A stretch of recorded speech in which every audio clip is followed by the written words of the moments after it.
Ladies and gentlemen, Hebrews and Shebrews, welcome to the Life Podcast, where we inspire you to thrive as peculiar people in a modern world. And today we're doing that by talking to Michael Ohman, formerly of Olive Branch Fellowship, now currently of River Branch Fellowship, and always of the Donkey Stable Discipleship Program. And he's going to talk very candidly about his life, his journey into the Torah, and coming from the UK to Canada now. He's going to talk about discipleship and the huge role that that's played in his life. And he's going to talk about discipleship for women. And is that a thing? And can it be a thing? And how does that look? How could it look? And so this is a long interview, but it's a very good interview, and it's chock full of nuggets from Michael about things that he's learned throughout his life. So, without further ado, I give you Michael Ohman. Before we get into this episode, let me give you a little message about our sponsor, Azure Standard. Azure Standard is an organic food production and distribution company owned by Torah observant believers. That means that they vet all the things on their site so that none of them have unclean ingredients, according to Leviticus 11. That's a huge deal, because then you're not going to have to spend all of your time looking and Googling and searching, does this have pork gelatin in it? And that's especially important when you're thinking about supplements. Azure Well is a new line of supplements released by Azure Standard, and they were curated and put together by Dr. Alfonso Manzo III. He was on one of our podcasts, and he was in the documentary The Way. The coolest thing about this supplement line is that they are not synthetic vitamins and minerals. They're whole food-based vitamins and minerals. And so what that means is that they're real fruits, okay? He puts real fruits and vegetables in these things so that it's as close to the way that Yah created it as possible. Monzo also says synthetic vitamin D is like a steroid and it's horrible for you. He recommended to me this Alaskan cod liver oil, which naturally has vitamin D in it. It's just in the cod liver oil. So there's your vitamin D. Here's the rest of your vitamins. He even puts copper in here. He says it's the little known ingredient that we're all missing.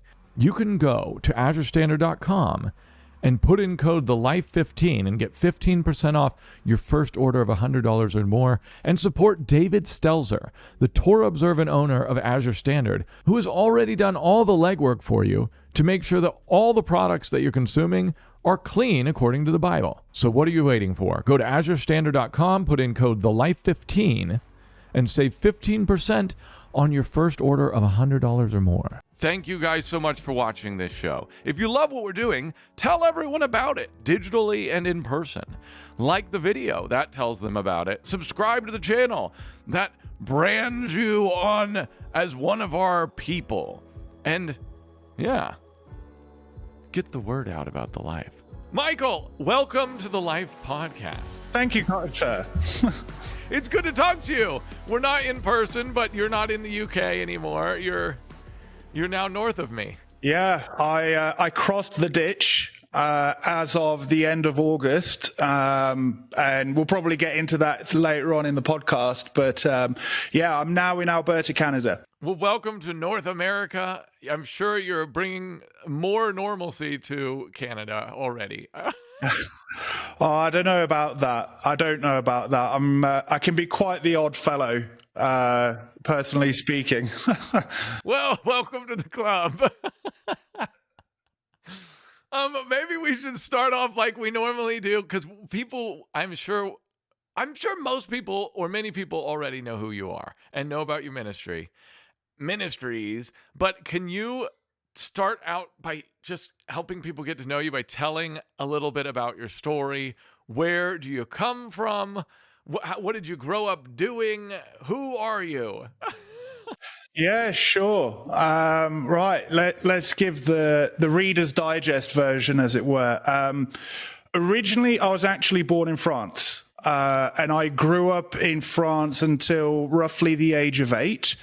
But my family is from Eastern Europe, like Croatia, Macedonia kind of area. So yeah, born in France. I was born into the Adventist church, actually, over there. So that's my kind of religious background, if you want to call it that. Yeah, I grew up there till the age of 8, spending long summers back with the grandparents in Croatia. We travel every year. My mum and I then moved to Kazakhstan, Asia for a year because she did some missionary work out there. Still under the Christian church umbrella sort of thing. And then after that year in Kazakhstan, that's when I actually moved to the UK. So already from day dot, I've had a very multicultural upbringing. So that's where my love and passion for languages was born. So obviously I grew up speaking French, French and Croatian. And then when we went to Kazakhstan, Asia, I had to pick up Russian. So I picked up Russian. When you're a kid, you absorb this kind of stuff without thinking. And then we moved to the UK. So I had to learn English from scratch, which was interesting because I went to school with the normal kids. And I basically spent the rest of my, the rest of my life in the UK, in various places in the UK, in England specifically. But, yeah, from the age of 9 right the way through till last year, I'm now 37. So the best part of my life, I spent in the UK. Wow, they say, and your accent is not Croatian, it's not anything else. It's English, because isn't the cutoff like age 11, 12? I hear that this is around the cutoff of if you then start to learn English or a different language. I mean, maybe. I do know that when I came, like, you're not aware of this yourself, but I know I had a French accent when I first moved to the UK because the other kids said so. I didn't think I had one, but apparently not. But I think by the time I got to secondary school, which is like high school essentially, 11, 12 years old, I'd pretty much lost the French accent, although I can put it on if I want to. It comes back naturally. If you feel led, you should do that at some point in the no, I won't embarrass myself like that. But yeah, I mean, we essentially from there, fast forward till age 13, 14, I remained in the Adventist church.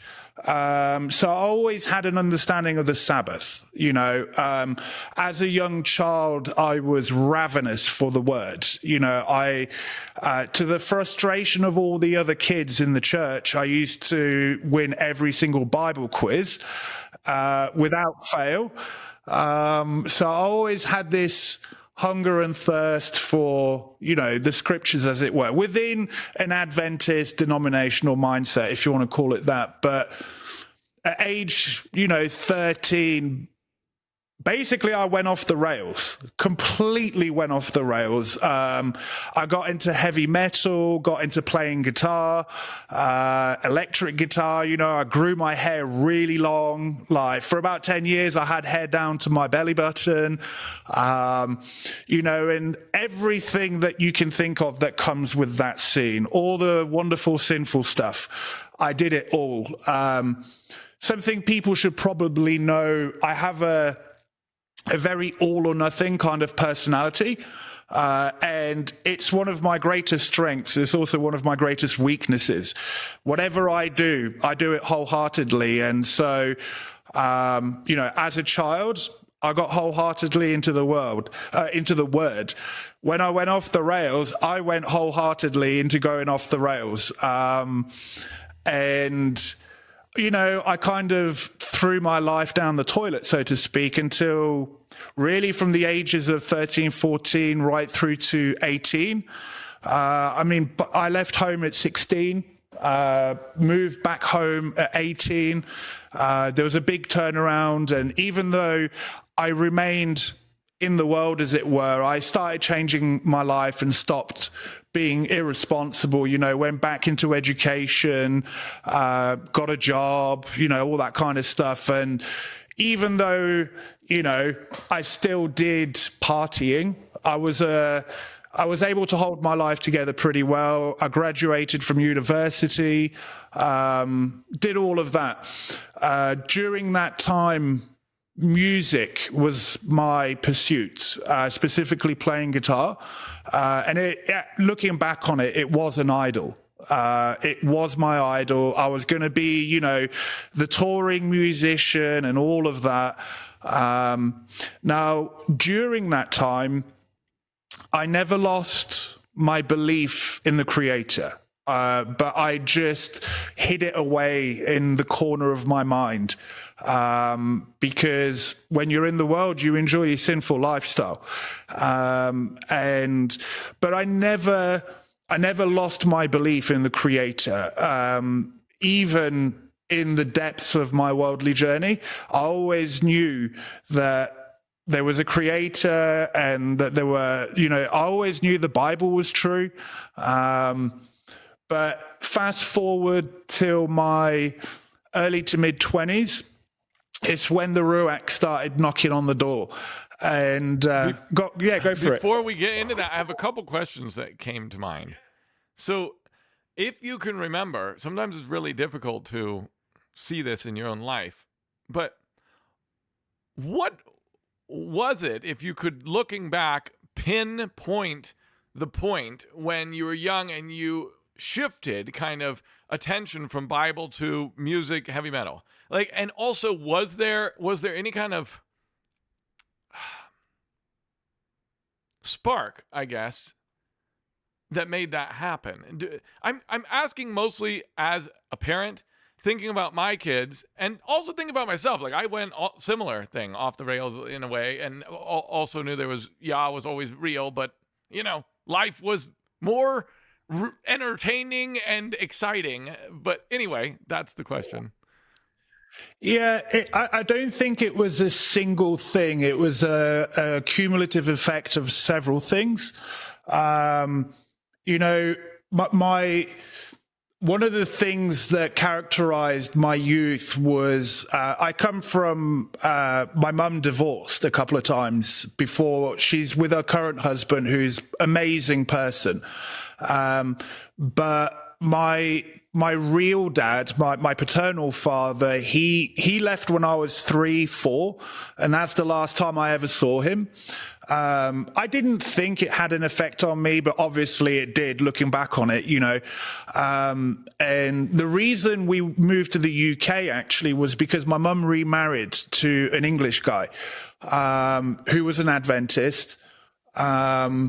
And, from that age right the way through to 11, 12, life was great, actually. Life was impeccable. And then I kind of hit puberty, and things started going south, so to speak. But I think the cumulative effect was, my stepdad at the time, he's no longer around anymore. He's he died a good few years ago, but essentially, I don't know how to say this. I even as a teenager, I sensed religious hypocrisy, this kind of whitewashed appearance. Everything looked great on the outside, but actually the reality back home wasn't great. He was verbally and physically abusive to my mother and I, and that had like a knock-on effect. At the time, I didn't see it as such, but essentially that, coupled with the religious hypocrisy that was going on, and my stepfather at the time had his own past hurts. He had his own areas where he was broken. And so it doesn't excuse some of the things that went on, but it obviously had a knock-on effect into him being a father. And so something that, looking back on my life, every boy wants that validation from their dad, from their father figure. And I never really got that. And so I looked for it in the wrong places. So I got around in the wrong crowds. Add to that, I genuinely enjoyed heavy metal music, and that was my passion. Now, obviously, that mixed with Adventism, that's a big no-no. You go into the lake of fire if you like heavy metal sort of thing. And by this stage, I'm starting to ask really deep, big questions about the faith, and I wasn't really getting answers. And so that, the situation back home, the fact that I was getting external validation from the wrong people, and then my love for heavy metal and things like that, and all of these things kind of coalesced, and bless my mother, she did a fantastic job. Like, she did the best she could. I knew it then, and I know it even more now. But in my sovereign choice, I decided to do all these things. And, I got into victim mentality and, all of this kind of stuff, and started clowning around at school. It's the classic story, right? Things aren't great at home. I'm not getting validation from my father figure. He's struggling to be a good father. Getting what I thought I needed, I was getting from the world. And it cumulatively built up, and I just went, you know what, screw this. I'm going to do what I want. I want to be in control of my life. I will not be told what to do.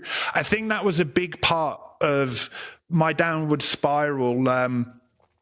I didn't like being put in a box and being like, maybe I had an authority issue, but it's because I was receiving bad authority, and my retaliation to that. As men, we can dig our heels in. If you tell us not to do something, we do it even more. We'll cut our nose off to spite our own face. And I really did that on steroids as a teenager. And even back then, deep down inside, I knew what I was doing was wrong and quite destructive.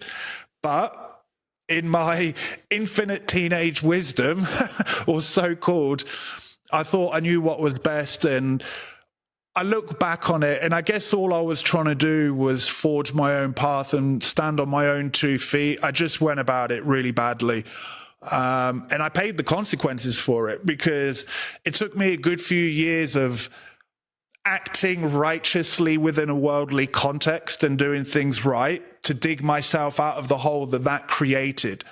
And it was actually quite discouraging at points. I was like, well, what's the point of doing the right thing? But you get on with it, and bit by bit. I don't know if that answers your question, Luke. It 100% does. This episode of the Life Podcast is brought to you by The Truth Reformation 2.0. If the Way documentary is like an appetizer, The Truth Reformation 2.0 is like the entree. This book answers every question that you'll probably be asked about why it is that you're trying to not eat pork and shellfish anymore, and why you're not doing church on Sunday, you're doing Saturday, and why you're not doing Easter, you're doing Passover. The thing that I love about it is that it's set up with these contradictions. The mainstream theology says this, the Bible seems to say this. How do we make this all work? Is there a way to read the Bible where there are no internal contradictions? And then aside from that, the book has these illustrations to illustrate key concepts, and it has these Venn diagrams. I'm a very visual learner, so it's cool seeing these theological concepts distilled into images. That is helpful for me. And it's also kind of fun and kind of cheeky, and it's not so heavy and serious. It's like just a really great read full of scripture and endnotes and answers. So if that sounds interesting, you should definitely check out this book. You saw a way out of that, and you accepted or embraced the pain, and you didn't just get broken. What happened there? Yeah, I mean, things really started taking a big downhill when I was 16. By this stage, I was, I was taking Class A drugs and all that kind of stuff, partying most of the week, I was in a heavy metal band. We were doing gigs, all that kind of lifestyle. And I became such a destructive teenager that actually at 16, I decided to leave home, but it was also the case my mother couldn't have me in the house because by then I've got a younger brother and sister. My brother's 10 years my younger, my sister 11. So when I'm 16, they're 5 and 6. And my mum's having to do, she's a single mother by then because things went really bad with, my stepdad, my brother and sister's dad. And so, she divorced and she couldn't, I was a liability. I was an absolute liability. So I left home. And this started the real downward spiral of destructive behavior, gigs, parties, raves. I ended up basically homeless because I was in these like youth not institutes, but kind of like housing for troubled youths. I ended up getting kicked out of the 3 places I ended up at because of my destructive behavior and especially because they'd find me taking drugs on premises and that never goes well. So I ended up in this place of essentially sofa surfing round a few friends. And I remember I was 18 and that's when I really hit rock bottom. Like I had nothing. I had no money. My health was tanking. My mental health was non-existent because of substance abuse and, burning the candle at both ends nonstop. I was pencil thin because I wasn't eating properly and I just hit rock bottom. And, during that period of 2 years, looking back on it, I played the victim. And what I mean by that is, life dealt me a set of cards that wasn't necessarily fair. And that's true. I wasn't dealt, a fair set of cards. And I used to blame everything and everyone around me for what was going on to me. The reason that, my life was going down the plug hole was because, the things that occurred at home, they weren't right, and society was being unfair and the government were being unfair and, victim. And it was, by this time I hadn't seen my mother for 2 years because, I wasn't at home. And, The turning point was I was in between sofa surfing and I had nowhere to stay. And I knew that my mum at the time had a shed in the back garden with 2 compartments. And so I snuck in and went into the second compartment to sleep because I thought, well, she never goes in there, right? Anyway, I get woken up at sunrise. My mum standing over me. The one time she decides to go in this second compartment is the time I'm essentially sleeping rough in there. And she just looked at me. Bear in mind, I've not seen her for 2 years and we left on bad terms. And she just looked at me and she said, Michael, get in the house. Get in the house. And in that moment, a lot of things happened and maybe not consciously, but I came to the realization, okay, life did give me an unfair deck, if you want to call it that. And I had to play that hand. But just because those things were out of my control, it was still my responsibility as to how to deal with that deck of cards. And that's where I learned a very valuable lesson. Life's not fair. Life doesn't owe you anything. You will reap what you sow. In fact, I realized that a lot of the consequences I was reaping was because of bad decisions that I had made regarding my responsibility of how to deal with this unfair deck of cards. And so from that moment, I got back into education. I got a job and I lived normally, as best as I could. And that was the start of the uphill. And I was dealing with a lot of the consequences of poor choices, so I had to pay down debts. I even had to pay debts of people of debts that weren't mine, but because I lived with the people, I was legally liable. And I remember thinking, this is not fair. And I was like, no, it's not fair, but it's my responsibility how I deal with this. I've got two choices. I either continue down the destructive path and my life amounts to nothing, or worse, I end up dead in a ditch, so to speak, or I just get on with it, grit your teeth, and you climb yourself. And I started thinking very long term by then. When I was a teenager, I couldn't think past the end of my nose. I wanted instant gratification, now. And what changed is that I started thinking ahead and thinking, well, where do I want to be in 6 months? Then 1 year, I didn't go, what's my 5-year plan? Because I was in such a bad situation. I couldn't. But I was like, okay, what about now? Where do I want to be in 6 months? Okay, I've got there. Now another 6 months, and then 1 year, and then 2, and so forth. And I learned a lot of character lessons, shall we say, during that time.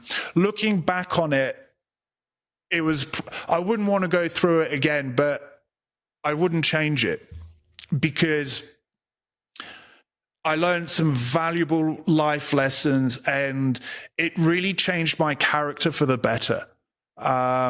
You reap what you sow. There's no such thing as instant gratification. If there is, it will always come at a price. Everything is a trade-off, I learned. If you want something, you're going to have to pay a cost somewhere else. Every good thing comes with hard work, I learned, and I think the biggest lesson was I wanted to have a sense of pride in the good sense of I wanted to do something meaningful with my life, and not be the people I used to hang around with. I'd see them by the age of, some of them were young, they'd die early. There were 50-year-olds that were still on the scene. Their lives had amounted to absolutely nothing. And I'm like, I don't want to be that person. How do I not be that person? And all of a sudden, the normal life that I was so afraid of as a metalhead teenager seemed very appealing. Stability, financial security, and I don't mean being rich. I mean just being able to make ends meet, being able to put food on the table, being able to go, hey, I want to go for a weekend break, just these little things. And I learned that if the biggest lesson, things may not be fair, what get handed to you, but you do have a responsibility as to how you react to it. That is in your court.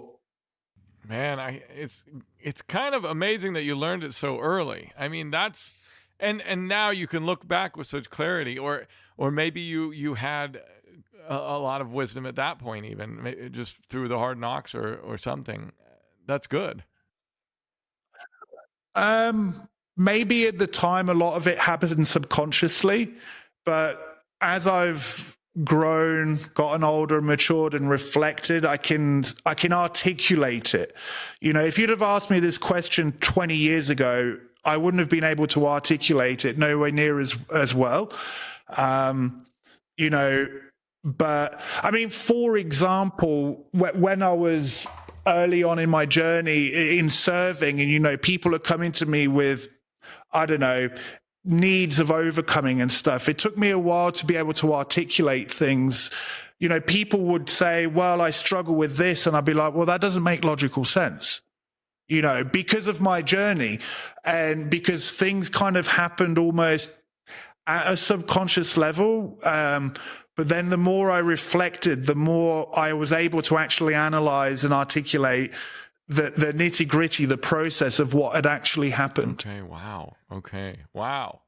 Well, I had made us backtrack in the story when you had just gotten kind of filled with the Holy Spirit or Ruach. And should we jump back to there? This is what, and continue your life story? Yeah. So I was mid-20s. And by this stage, I was doing my final year at university, and no, yeah, or just around then. And by this stage, I'm doing a music technology degree, like production, sound production, all that kind of thing. Because at the time, I was like, well, I can already perform. Therefore, if I learn to produce, I can, the way digital music has gone these days, I was trying to keep up with the trend. And so I was I had a weekend job at the time as a sound engineer at a venue. And what would happen, essentially, my job was the bands would come in, I would do the live sound for them, get them set up. And I did that every Friday night, Saturday, Sunday, Now, during this time, I started reading my Bible again because I felt this stirring of, like I said, I'd never forgotten everything I'd learned biblically as a child. And now I know it was the Ruach, but at the time I was like, well, I believe all this stuff to be true. I want to know how true it is. And was I believing a fairy tale, or was it actually true? And so I just started reading my Bible. A couple of years prior to that, I tried dipping my toes back into Adventism, and that didn't work. We're talking a couple of weeks. I was like, nope, something's wrong. And I was just reading the Bible by myself, and this was probably around, 2012, 2013 sort of time. And then I started coming across, things like the really early, some of the early 119 series and stuff like that. And that's when I remember reading the Torah and discovering, well, I say discovering, they were always there, right? They were never lost, but I'm coming across this information of the appointed times. The Sabbath was not an issue for me because obviously I got that from Adventism, so I never had issues with the Sabbath. But then I started realizing, these yearly appointed times, they're called Sabbaths too. So why are we not doing them? And I started reading, the Torah and realizing, hang on, there's no difference actually between the commandments and the 10 commandments. Because in Adventism, they will teach you to keep the law. But what they really mean by that is the 10 commandments. And they still have this idea that, the church or Adventism for them, they're to keep the 10 commandments. The rest of the laws are Jewish, so there's still that kind of dispensational mindset in Adventism and this replacement theology of the church and then the Jews. But then I was just reading and I'm like, hey, where did the division come in? And it blew my mind. It absolutely blew my mind. And I went on this journey of essentially realizing, my goodness, not only is it true, it's more true than I was ever led to believe. And I wasn't taught half the stuff that I'm reading. And the Adventists pride themselves on biblical knowledge, and on Bible study. And I remember thinking, well, what happened? Like, they pride themselves on Bible study and Bible knowledge. And why was none of this spoken of? But even though I was coming to the place of realizing it's more true than I realized, I actually wrestled against it because I knew the more I realized it was true, the more I realized I'm going to have to give up my sinful lifestyle. And there was that wrestle. And so then I tried this thing of, well, can I biblically justify smoking pot, for example, or for getting high purposes? Can I biblically justify this? Maybe the church was wrong about certain sins and I'll get to keep them. And the more I studied, the more I realized this lifestyle I lead is incompatible. And so I really wrestled hard against it. And after about a year, I remember halfway through my final year of uni, it's like the Father just broke me. And he brought me to a point and he's like, Michael, you know it's true. You know what the cost is going to be physically, you know, in a fleshly kind of sense. Where he got me to is you are now without excuse. You make your decision now. And basically I made a hard U-turn. A very hard U-turn. Like, I stopped taking all kinds of, like, all drugs. I stopped partying. I cut my hair off. This was part of the whole thing. I started keeping the Sabbath, keeping the feasts, even wearing tassels. Like, it was a hard U-turn, literally boom, like that overnight. And that's basically, that was 2013, 2014, that happened, the hard U-turn. So I had a couple of year lead up to that point where I'm discovering stuff and my eyes are being open, but me being me, I wrestled, I pushed, and the more I pushed, the more I realized I need to do this. And then one day, the switch flipped, and me and my very extreme personality being all or nothing, that's why I did such a hard U-turn. I was living in the city of Nottingham at the time, and then, man, that's when the fun stuff started to happen. And I say fun tongue-in-cheek because it was, for most people that have embarked on this journey, they know how brutal it can be, like, coming to this understanding and lifestyle, actually, and all the sacrifices that you have to make, and the things that the Father asks of you. I remember, I was already disillusioned with the music scene because me being a sound engineer, I got to see the bands come in and out. And I remember thinking, there's nothing glorious about this. Like, I'd made this idea of what it meant to be a musician in my head, with all this glitz and glam, and the reality was far from it.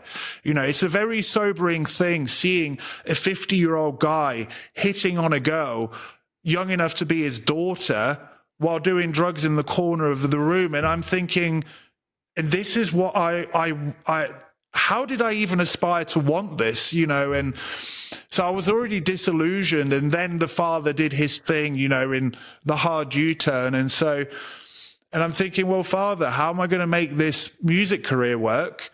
Because, Sabbath keeping and music tend not to go hand in hand because of everything's at the weekend. And, the lifestyle that comes with the music scene is not very biblical, shall we say. And basically the Father asked me, Michael, you're going to move back home to Mum's. And I'm like, what? That's taking 2 steps back. And, one of the ways the Father spoke with me very early on in my journey was actually through dreams. And it actually scared the hell out of me because there's me thinking, right, I'm 5 minutes into this and now I'm getting these dreams, and I know the warnings, woe unto the dreamers of dreams that lead my people astray, and the whole sections in Jeremiah. And I'm like, am I losing my mind? Like, oh man, it was hard. And basically, I ended up moving back home, settling down, like moving back in with my mum and her now husband, got a job that it was part-time. It was the only job that would allow me the feasts and the Sabbath off. Very early on in the piece, like within 6 months of me coming to faith, the Father spoke to me and said that one day I will basically end up in a position of helping others into the faith. And that, again, I'm thinking, am I going delusion? Am I thinking I'm this amazing person? Because even as a child, but then just seeing how people were online, I could see so much religious pride and people thinking they're the next prophet of the apocalypse, and this teacher, that teacher, apostle this, apostle that. And like, I didn't know what to do with any of it. Like, it actually freaks me out. And so me being me, I was like, okay, I'll write this stuff down. If it's of you, you'll make it happen, Father. If it's not, then I know that I need to work on some stuff. And so this was always in the back of my head, is this, how will I even end up helping others in this journey? Because I need all the help I can get. And for 2 years, I lived at home.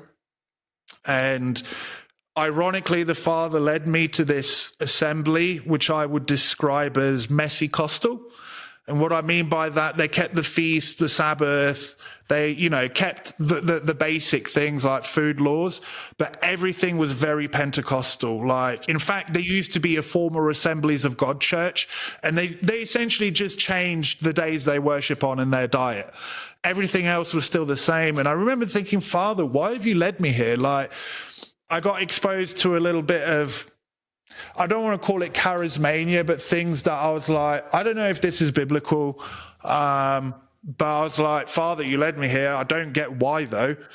And it would actually become part of some of the teachings that I did, my experiences there. But it's where I ended up meeting my wife, who I'm happily married to now for 7 years,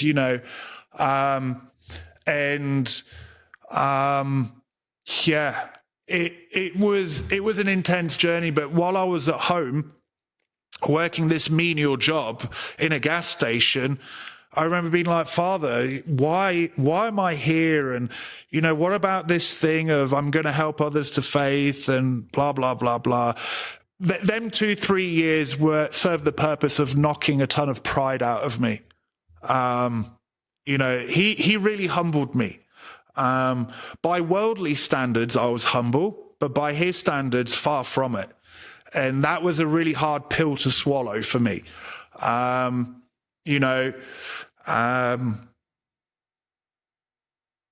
I was in that church I was telling you about, they, towards the end of my stay there, they offered me to become, they were going to fast track me to leadership essentially and give me a paid position, me and my wife. At the time we were engaged.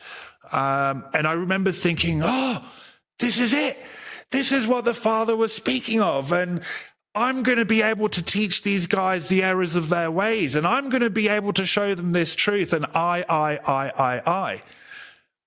The Father called me out of that place. Like, he was like, now's the time for you to leave. And this put me in a precarious position because I met at the time we were engaged and I wasn't going to force the decision. You must come with me. And, and so, yeah, I ended up leaving the congregation. To cut a big story short, my then, betrothee, but we're married now. She ended up coming with me, and I ended up in this tiny little house fellowship. It was a woman, her husband, and another guy. And I ended up showing up on the Shabbat there, and they were going to put a YouTube teaching on. And I was like, guys, what are you doing? Let's get our Bibles out. They're like, well, what we're going to do? I was like, I don't know. Let's go through this week's Torah portion. And I just did what I do naturally. And I ended up steering and guiding essentially a informal Torah discussion, Bible study. And I thought I was just being normal and saying, oh, well, this word means this, and, doing my thing, I say. And they're just kind of looking at me. And anyway, it turned out after this whole thing, the woman came up to me and she says, you don't know this, but I've been praying that the Father sends us someone that can help us teach us the word, because we don't know anything. We don't know if we're coming or going. And you seem to be really good and knowledgeable at this. And I was like, whoa. And then I remember going upstairs, and as I'd mentioned earlier, one of the ways the Father used to speak to me is in dreams. And I'd gone upstairs, and I won't get into the details, but I essentially witnessed one of my dreams literally come to pass before my eyes. And I was like, and it confirmed that this is where I was meant to be, and that this was the track I was meant to be on. And I was like, okay, it's humble. There's nothing great or prestigious or sexy about it. It's literally a woman, her husband, and this other guy, and me just informally leading a Bible study, if you want to call it that. And that's how the olive branch began. You know, it was an insane story. I'm leaving out a lot of the juicy details and all the cool God winks that happened along the way and supernatural confirmations, which there were so many, but and some of the personal costs that I had to pay and sacrifices I had to make to really put my faith, you know, essentially the Father going, are you going to trust yourself and the accolades of man, or are you going to trust me, even if it doesn't seem all that? And I guess I made some wise decisions, and I followed the Father's leading. And we ended up in this house fellowship. A few months later, the woman fell really ill and ended up in hospital. By this time, the fellowship had gone from 4 to 10, like somehow, because it wasn't being advertised or anything. So we ended up going and using my parents' dining room, because they lived in a farmhouse. And then we soon outgrew that. It went from 10 to 15, and there was not enough seats around the table. And we're thinking, we need to hire a place. Like in 2017, right after the Feast of Tabernacle, like we'd secured a building leading up to Sukkot 2017. And after Sukkot, we were able to essentially start the official Olive Branch Fellowship gatherings in the building. And that's how I'm giving you a Reader's Digest version. That's great, man.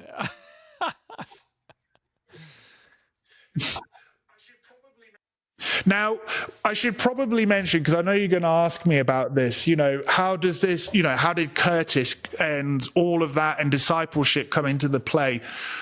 I actually ended up meeting Curtis right around the time that the Father was calling me out of that messy Costal church where I met my wife and 2 other guys that would end up coming to the Olive Branch Fellowship. And I was in this place, I'd had several dreams by then pointing to weirdness going on under the surface there. And I'm thinking, Father, I need 2 or 3 witnesses. A matter is established by 2 or 3 witnesses, and I don't trust myself to make this kind of call because you led me here. And so I put out a fleece, and I ended up reaching out to 4 people that I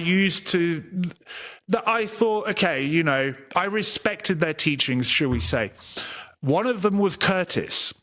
From at the time, he had like an online. He was in New Zealand at the time, and I ended up reaching out to these 4 people, explaining my situation, what I felt the Father was telling me, and should I be leaving? 3 of them replied to me, basically saying the same thing, but from very different angles. And I was like, okay, I need to go.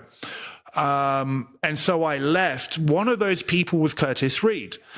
And what was different about him, we ended up having a Zoom meeting, which lasted like 4 hours. And this would become the first of many throughout my life. No such thing as a quick phone call with Curtis. And basically we chatted, and I basically bore my heart before him. I understood by then the importance of integrity and being real and not putting what I call the Shabbat Shalom face on and, putting on this outward appearance of godliness. And after I explained the situation, like Curtis never told me what to do, but the best way I describe it is he would say, if you're going to do this, expect this. If you're going to do that, expect that. And by the way, watch out for these things. Now go and make your decision. And so he would always put the onus of decision making on me after giving me counsel, if you want to call it that. But what was different about Curtis is that he said to me at the end of our conversation, once you've made your decision and it's played out, which it will, give me another phone call and we'll meet again. And I was like, that's weird. Oh, why would he be giving, like, because the other two guys that had reached back out to me, they were like, yeah, here's your counsel, goodbye, on you go, good luck, but Curtis was different. He said, let me know how it goes and we'll meet up. Well, lo and behold, I made a couple of decisions and everything he said to watch out for played out to the T. I mean, I was astounded. I was like, how did he foresee that? Anyway, so I phoned him back up. I said, hey, this has happened. As you said, that was pretty freaky. What now? And so again, he did the same thing. Michael, if you're going to do this, watch out for this. If you're going to do that, watch out for that. By the way, watch out for this, this, and this. Now go make your decision. And I was like, okay.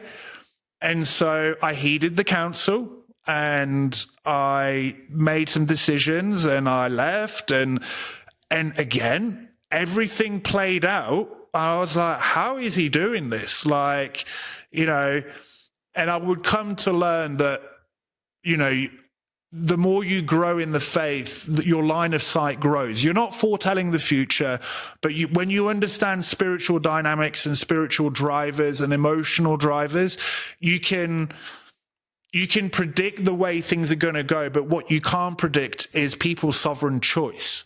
But what you can do is, if you do this, if you do that, however, that, because you can see how it's going to unfold.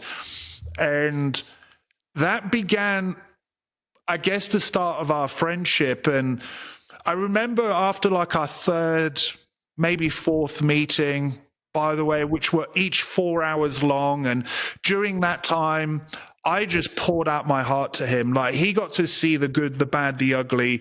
I don't know why, but I for some reason, I was very comfortable, bearing my heart. He saw some of the darkest recesses of the depth of my soul, if you want to call it that. And, but I knew if I wanted biblical, godly wisdom, I needed to be real. And so I asked him, why are you giving me all this time? Because I know you're a busy man. And, he knew I'd asked, as part of my fleece, that I'd asked other people. And I said, I was expecting you to kind of do the leadership pastor thing where here's your wisdom, now on you go. Don't want to, don't let the door hit you on the way out, sort of thing. And I asked him, why are you giving me this time? And he said to me, you remind me of me when I was younger. And when I was going through certain things in my life, I didn't have what you're getting now. Right now, you've got someone that's gone ahead of you, being able to speak into your life and give you a heads up on certain things. I never had that. And I'm giving you what I wish I'd had. And I was like, wow, gee, like, first of all, thank you. But second of all, why? Why are you doing this for me? That doesn't answer why. You're telling me the what. But you're not really answering my question, like, as to why you're putting all this time. Because in my mind, we were going to part ways eventually. Once I'd gone through my situation and left the messy Costal church. But what was interesting, during these conversations, I told him about how Yah worked with me, gave me dreams, and had told me early in the piece, that I'd end up leading, essentially. And the analogy given to me was feeding the flock. And so I end up in this house fellowship. I end up cornered in leading a house fellowship with zero qualifications. Like, I'm green behind the ears. Proverbially, I've been doing this 5 minutes, and I'm like, what's going on? Like, and I remember thinking, well, if I don't step up, like, I'm not qualified, but of all those around me, I think I'm the best qualified, even though I'm not qualified. That's how bad, And so, man, I used to chew Curtis's ear so much because, I'm young at the time. I was 29 when all this was going on. maybe even 28. And I'm finding myself cornered. I'm leading a small fellowship. I'm pretty much the youngest there. Some of the people there are old enough to be my dad. I'm having a bit of an existential crisis because of it. And, but I always had someone to go to, namely Curtis. Anyway, so I asked him, why are you doing this for me? Like, you're answering my question, but you're not. And I was perceptive enough to know that he had a card up his sleeve. And he goes, Michael, I have to confess something to you. He said, unbeknownst to you, I've been vetting you. I'm like, okay, vetting me for what then? And he's like, well, the Father has put it on my heart, by this stage, I knew that he was teaching about discipleship and the importance of that. And what was unique about Curtis is that he spoke about things that no other teacher was. I mean, there's a lot of great teaching, Hebrew this, Greek that, information, historical context. All these things are wonderful and much needed.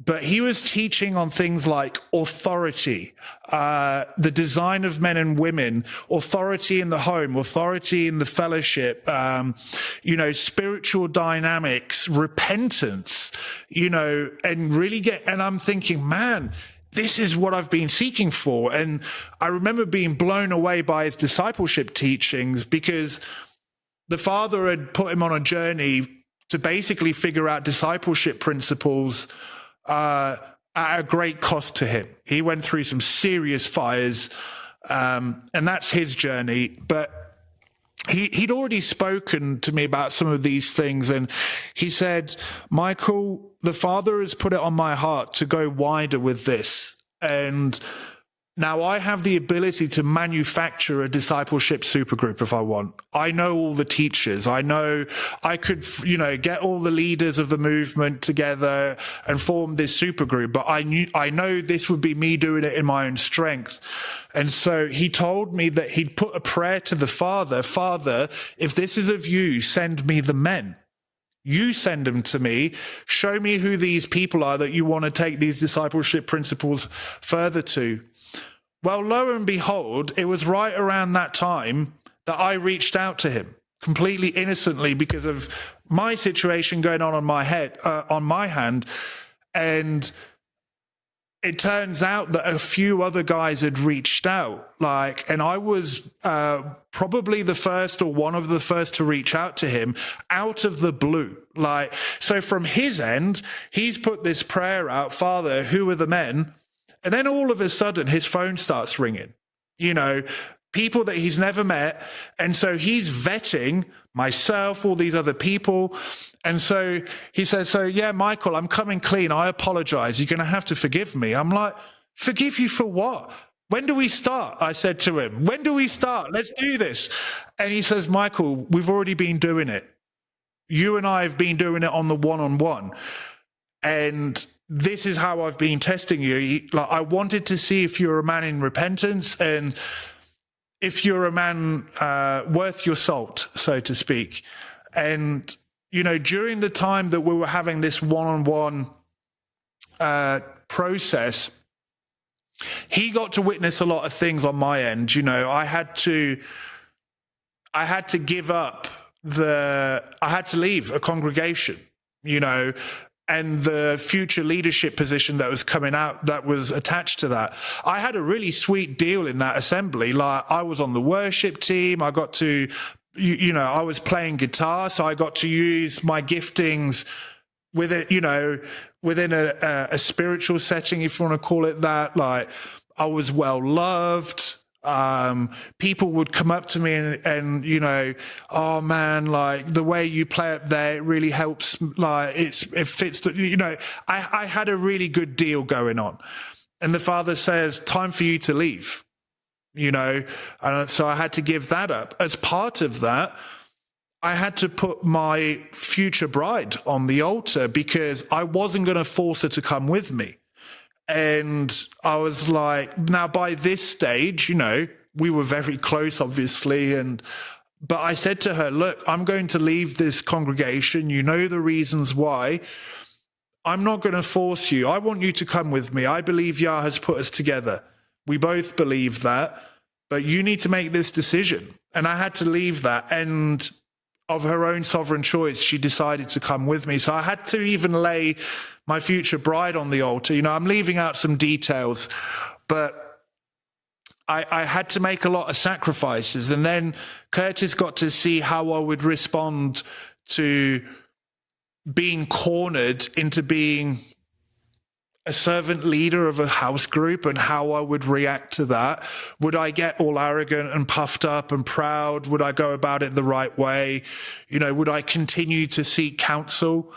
And so he witnessed all of that. So clearly, whatever test he was putting me through, I passed it, if you want to say that. But he was really wanting to see, am I a man of faith? Am I serving Yah as opposed to religion and self? And he gave me invaluable wisdom, and that birthed our friendship and service together. And so that happened all in, we met 2016. I leave this congregation 2017. Olive Branch is birthed mid 2017.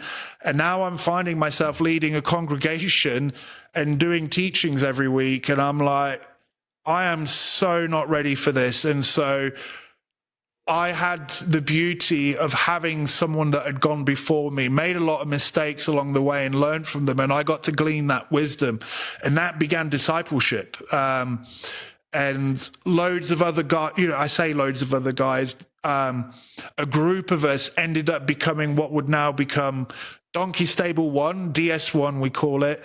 And that was where my personal discipleship really began. And, if it was like, I've never served without accountability and discipleship, which is really, it's actually rather unique in this day and age. And I don't mean this disparagingly, but I see the lack of accountability and discipleship in the religious body across the board. I'm not like, this is a broad brushstroke.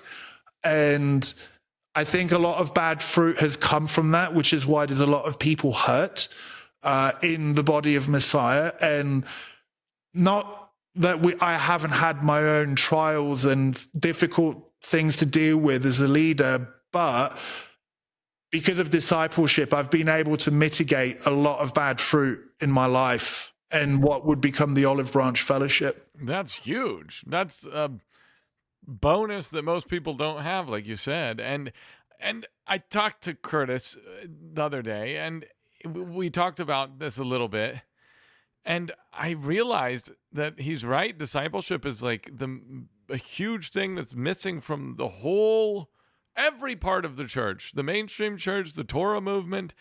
And he brought up the fact that Yeshua says, go to all nations and make disciples. It's like, and teach them the commands. And that's kind of the big deal that we forgot.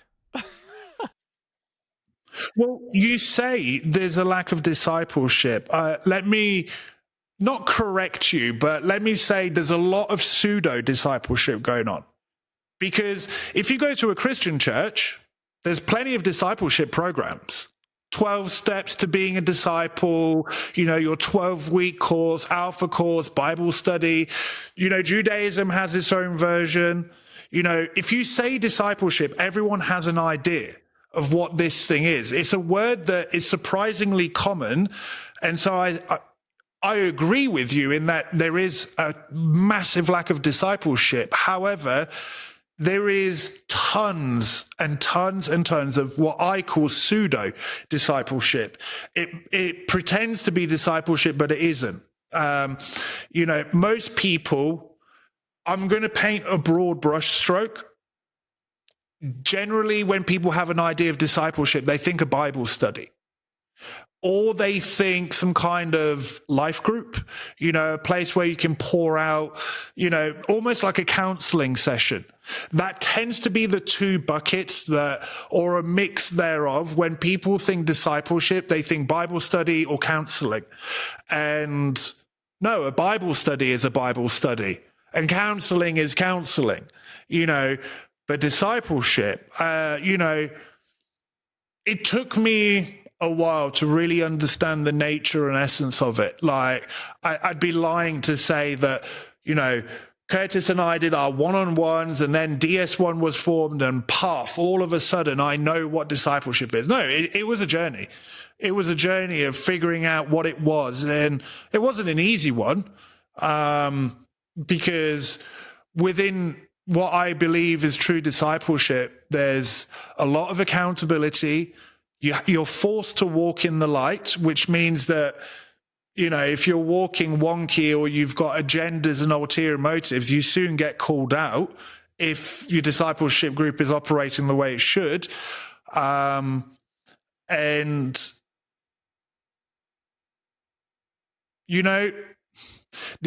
believe at the core of it is sharing in each other's burdens. Sharing in each other. If that's the driver, and pursuing Messiah is the driver, then you're in a good place to start. And I mean, let me kind of expound on that a bit. But again, if you've got an idea that discipleship is some kind of formal Bible study or a 12-step program, that means that your pursuit, by and large, is knowledge, or reaching a conclusion point of, I've completed my course, I've ticked my box, thank you very much. And then you wander from course to course, from book to book, and you go round and round the proverbial mountain.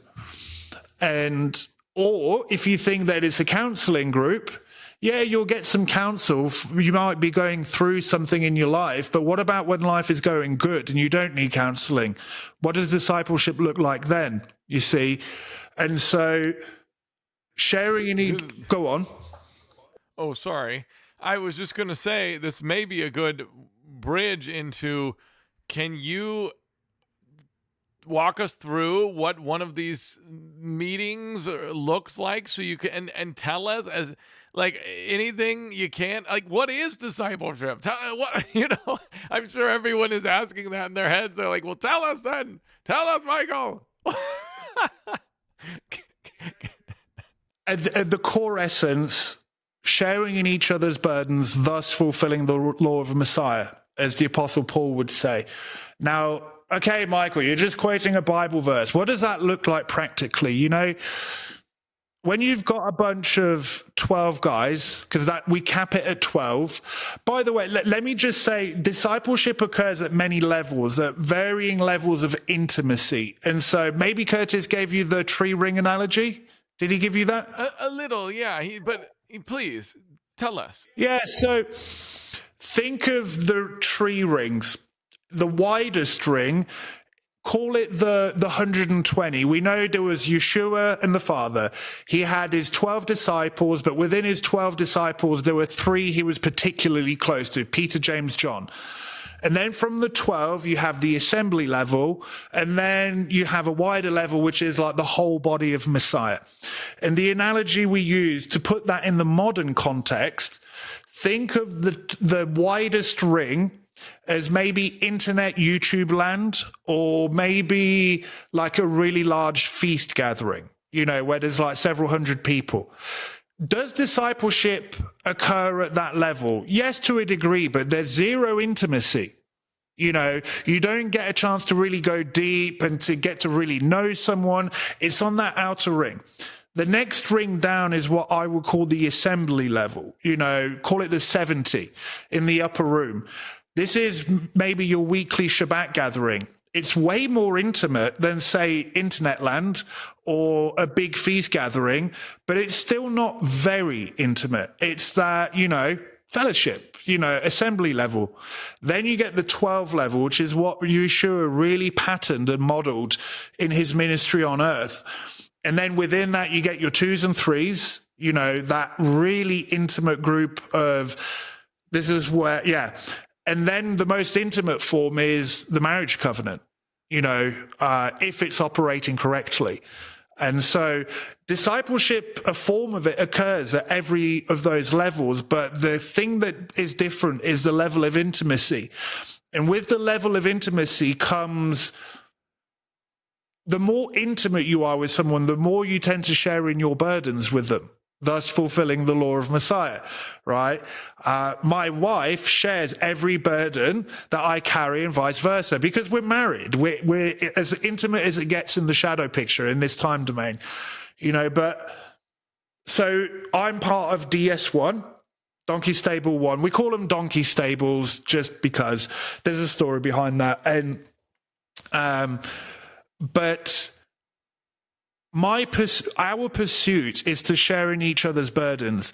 And so for me, I'll take the relationship with Curtis and I, because Curtis and I are probably more of a 2s and 3s, that really intimate that happens within the 12. But me being a servant leader, I was faced with some serious situations over the years. Sometimes I didn't know how to go about it. Like, I may know the biblical truth behind it, I may know the Torah commands behind it, but what does wisdom look like in application? There's many ways to skin a cat, to use the example. What's the wisest way to do it? And so this is where he would share in my burden. I have an issue going on. I don't know how to deal with this. Brother, you've gone through something like this before. What wisdom can I glean from you? Or, maybe I've got a personal struggle going on. Hey, brother, I'm really struggling with this. I would like to, can you help me with this? Or, sometimes, another one of the brothers, he's got a situation going on. And so all the other men, through our collective experience and through Messiah working in each of us, we're actually able to have this counsel of many, if you want to call it that. And so with that, our driver is to serve our brother. Now, as part of that, you may end up having to pull out your Bible and go, actually, what does the scripture say on this? Let's have a look at this. You may end up praying for that person as part of the process. You may end up giving wise counsel, but those things in of themselves are not the pursuit. The pursuit, I need to serve my brother right now. I'll give a really good example. Literally just this Tuesday gone, because not only am I accountable to DS1, which is where I get poured into, but I lead a discipleship group. And this one, I've got DS5, Donkey Stable 5. And there was a guy in my stable, and he basically said, guys, he's been in the faith for a good few years now, keeping Sabbath, keeping the feast, no issues there. But he just came to me, to the group, and he said, guys, I don't know if I'm honoring the Shabbat correctly. And he said, look, I'm not talking about, don't do this, don't do that, but I don't know if my heart's in the right place.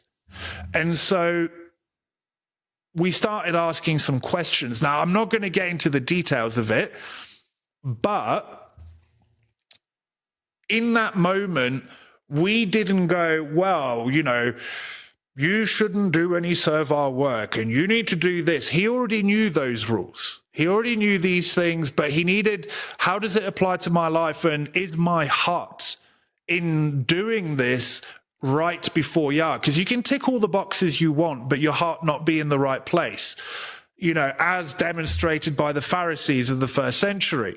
And so in that moment, did we pull our Bibles out? Yeah, we looked at some Bible verses. Did we share of our past experiences and where we've fallen short, so that we can help a brother? Yeah. So there was some counseling going on. Did we have some heart-to-hearts along the way? Yeah. But notice that the Bible study on how to keep the Sabbath was not the driver. That was an outcome. The driver was, my brother is having a conscience check. Unleavened bread is coming up. This is a brilliant time to have a conscience check, right? Unleavened bread, getting rid of the leaven is coming up. And so our driver, our goal was to support our brother, to share in his burden And ultimately, is it my brother I'm serving, or is it Messiah in my brother? Right? So in serving him, I'm actually serving Messiah. And so this is what I mean, that I believe true discipleship is not a Bible study. It's not a counseling group. It's not a life group. It's not a pour all the woes of your life out. But those things may happen as an outcome of the true driver, which is serve your brother. You know, with discipleship comes accountability and reproof. I've had to shut a brother down and say, brother, what on earth are you thinking?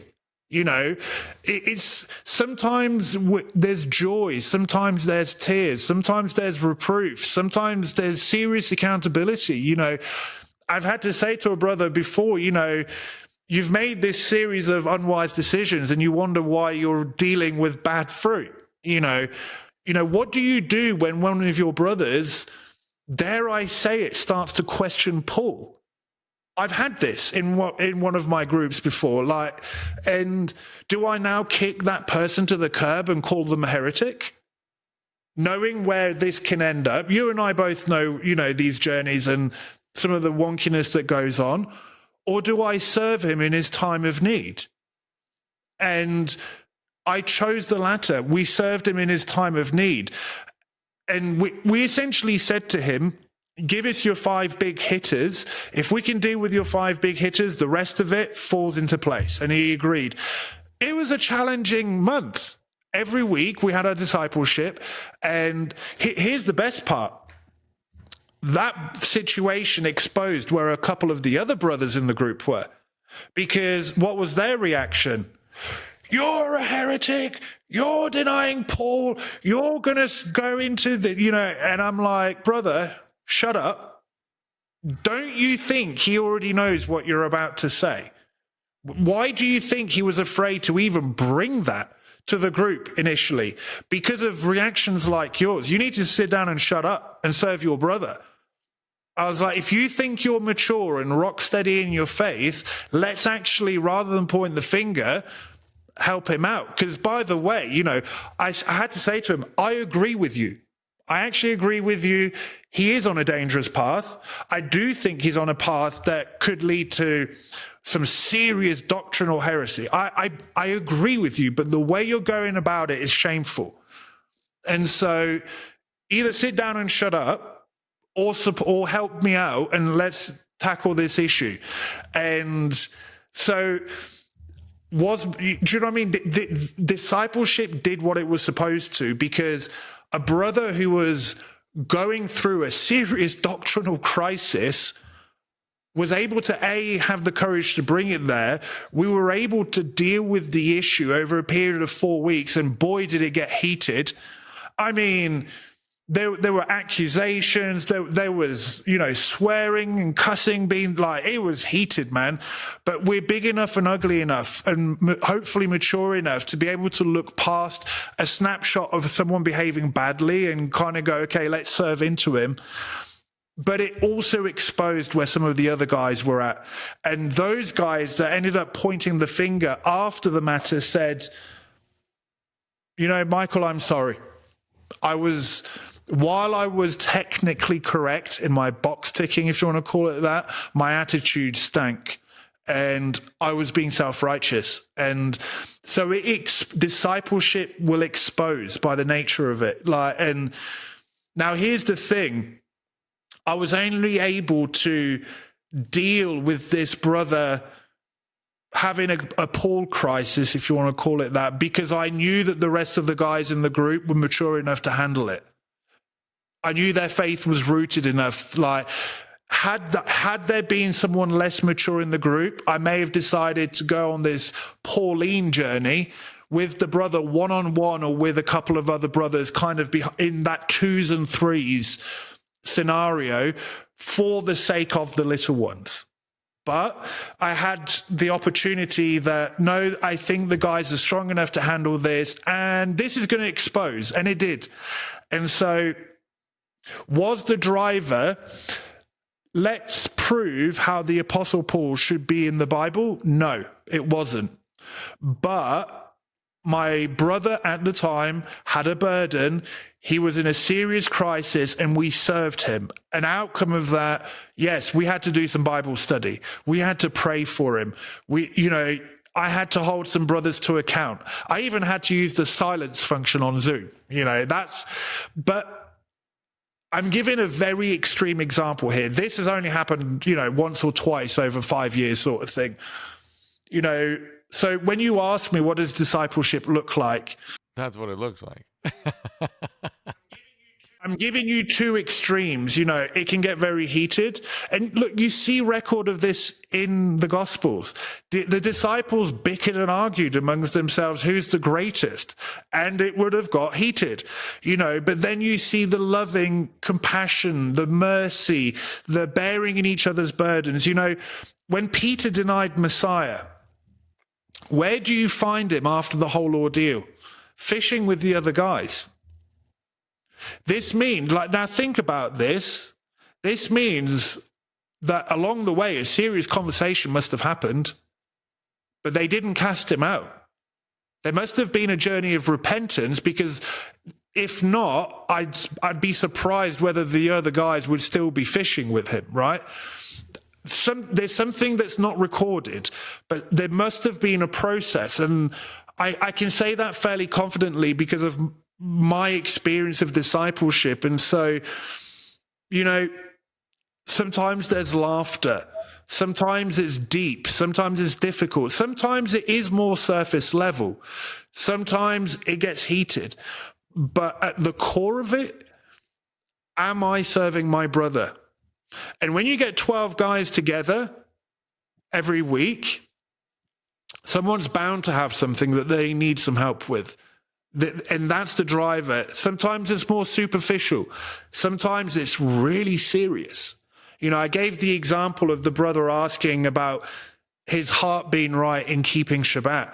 Man, we had a fruitful 2.5 discussion that could have gone on another 2.5 hours. But in that, brothers shared where they'd fallen short and where the Father had led them.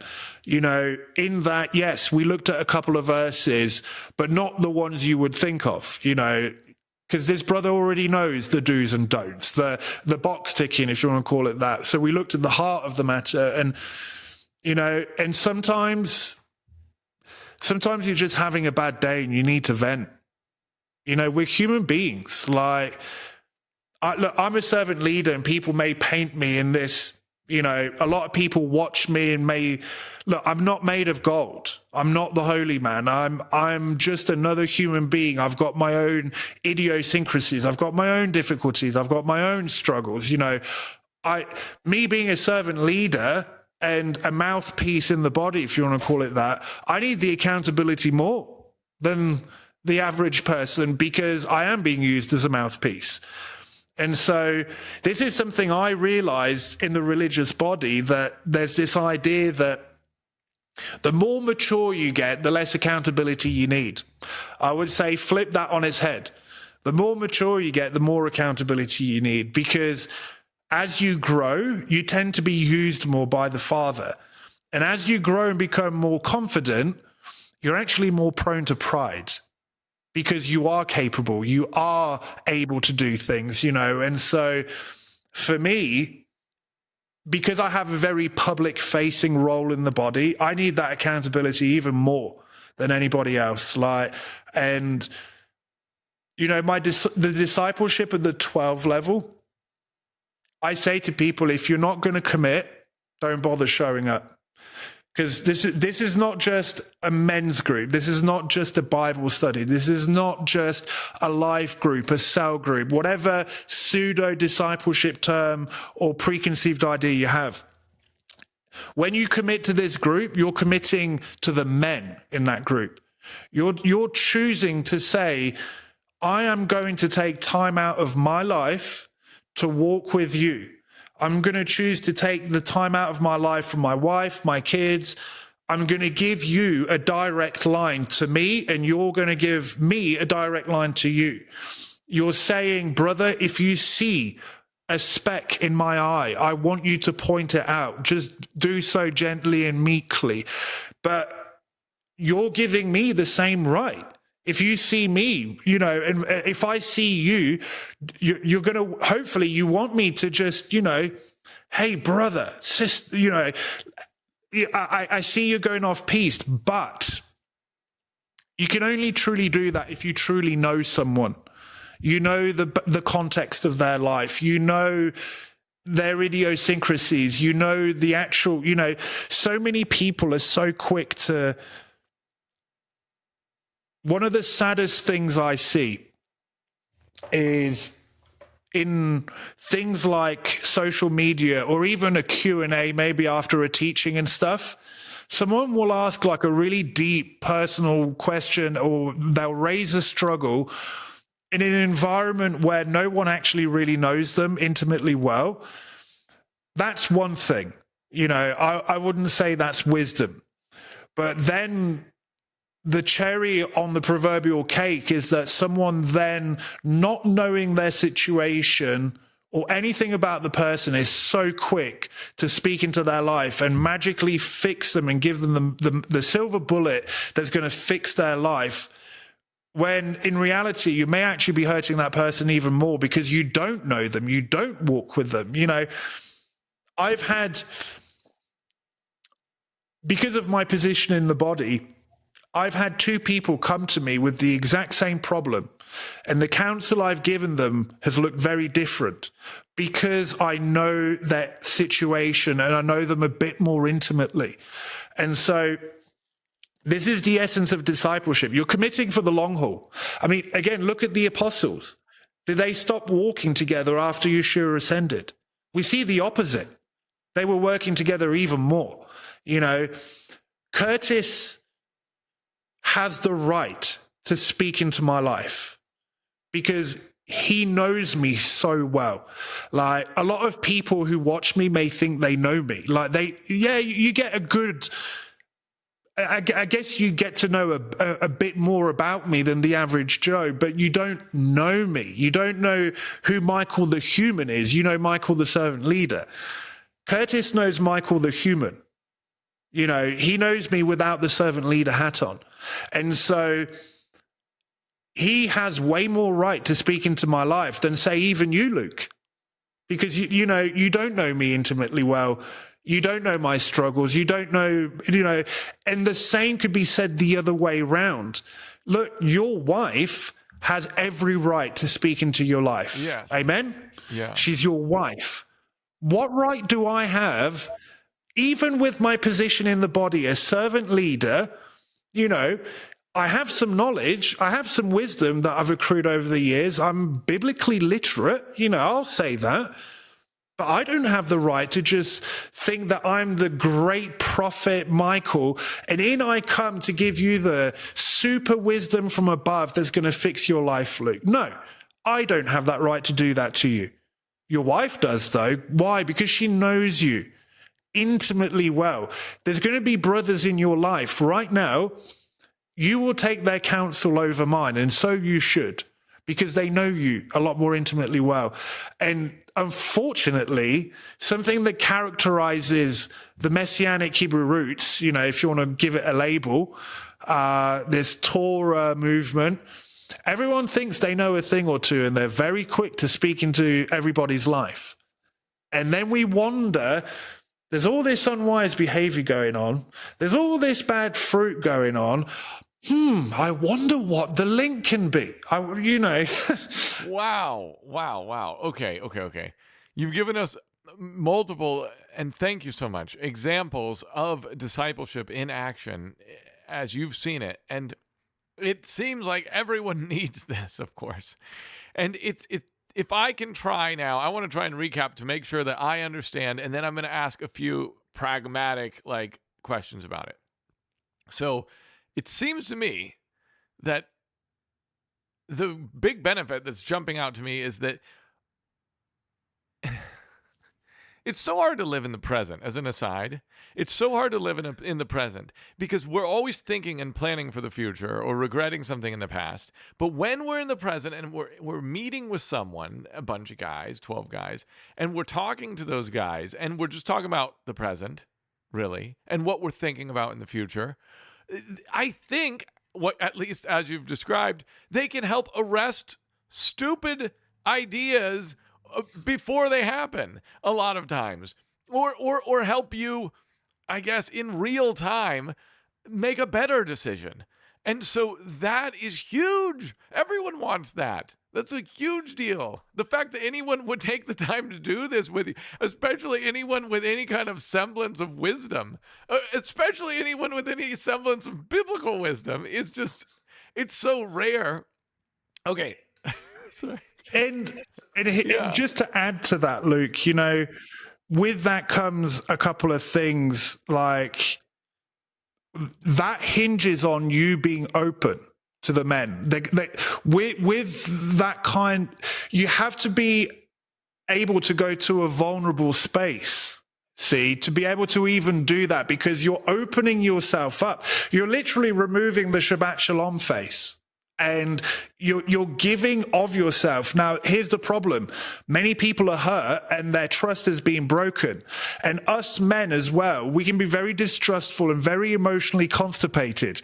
And so we struggle to open up and to actually be real, you know, and it's very, like, I've seen this in the past, people come into a discipleship environment and it's like you can come this close, but beyond this, that's it. You know, and to a degree, I understand, you know, you should learn to be able to trust someone. You shouldn't be giving your trust just willy-nilly. At the same time, some people are so burnt that they cannot trust even when they are in a safe environment. And so first comes the thing of, can I trust these men? Why should I trust them? Secondly, if you get to a place where you can't trust them, you have to be real with them. You have to actually, the onus is on you personally to actually bring this stuff, you know, because it's very easy to just kind of sit in the shadows and let everybody talk about their issues. And then you never bring anything of you, you know, and then people may struggle to bring these things for whatever reason. Shame. They're too ashamed. Oh no, what are they going to think of me, that I'm a sinner? God forbid. Well, we're all sinners. We all fall short, you know, or what if this is a stupid question? There's no such thing as a stupid question. Someone's probably asking the same thing, you know. The onus is actually on the individual to bring it forth. And, you know, it can be daunting, you know, and I believe this is the essence of walking in the light. Wow. So you're saying that walking in the light is where you're surrounded by people you trust and you're being transparent, basically, and then they can. If we walk in the light as he is in the light, then we have fellowship with one another. This is what the 1 John 1 is saying. I believe it's a discipleship term, you know, or when Yeshua says, you know, right after John 3:16, he who believes in the Son of Elohim, what does he go on to say? That I'll paraphrase it, but he who claims to have his works wrought in Elohim walks in the light so that his works can clearly be seen that they're wrought in Elohim. Well, how do you do that if you're an island unto yourself? You know, let's use a really easy, super practical example, Luke. Let's say you're in my discipleship group and you come to me and you say, Yah, I feel Yah has said this to me and therefore I need to do this. I think I'm hearing from God, right? And I think he's telling me this. And I'm like, well, how do you know this is God speaking to you? Is it God? Is it Elohim? Is it the voice in your head? Is it, you know, your internal monologue? Like, how do you know?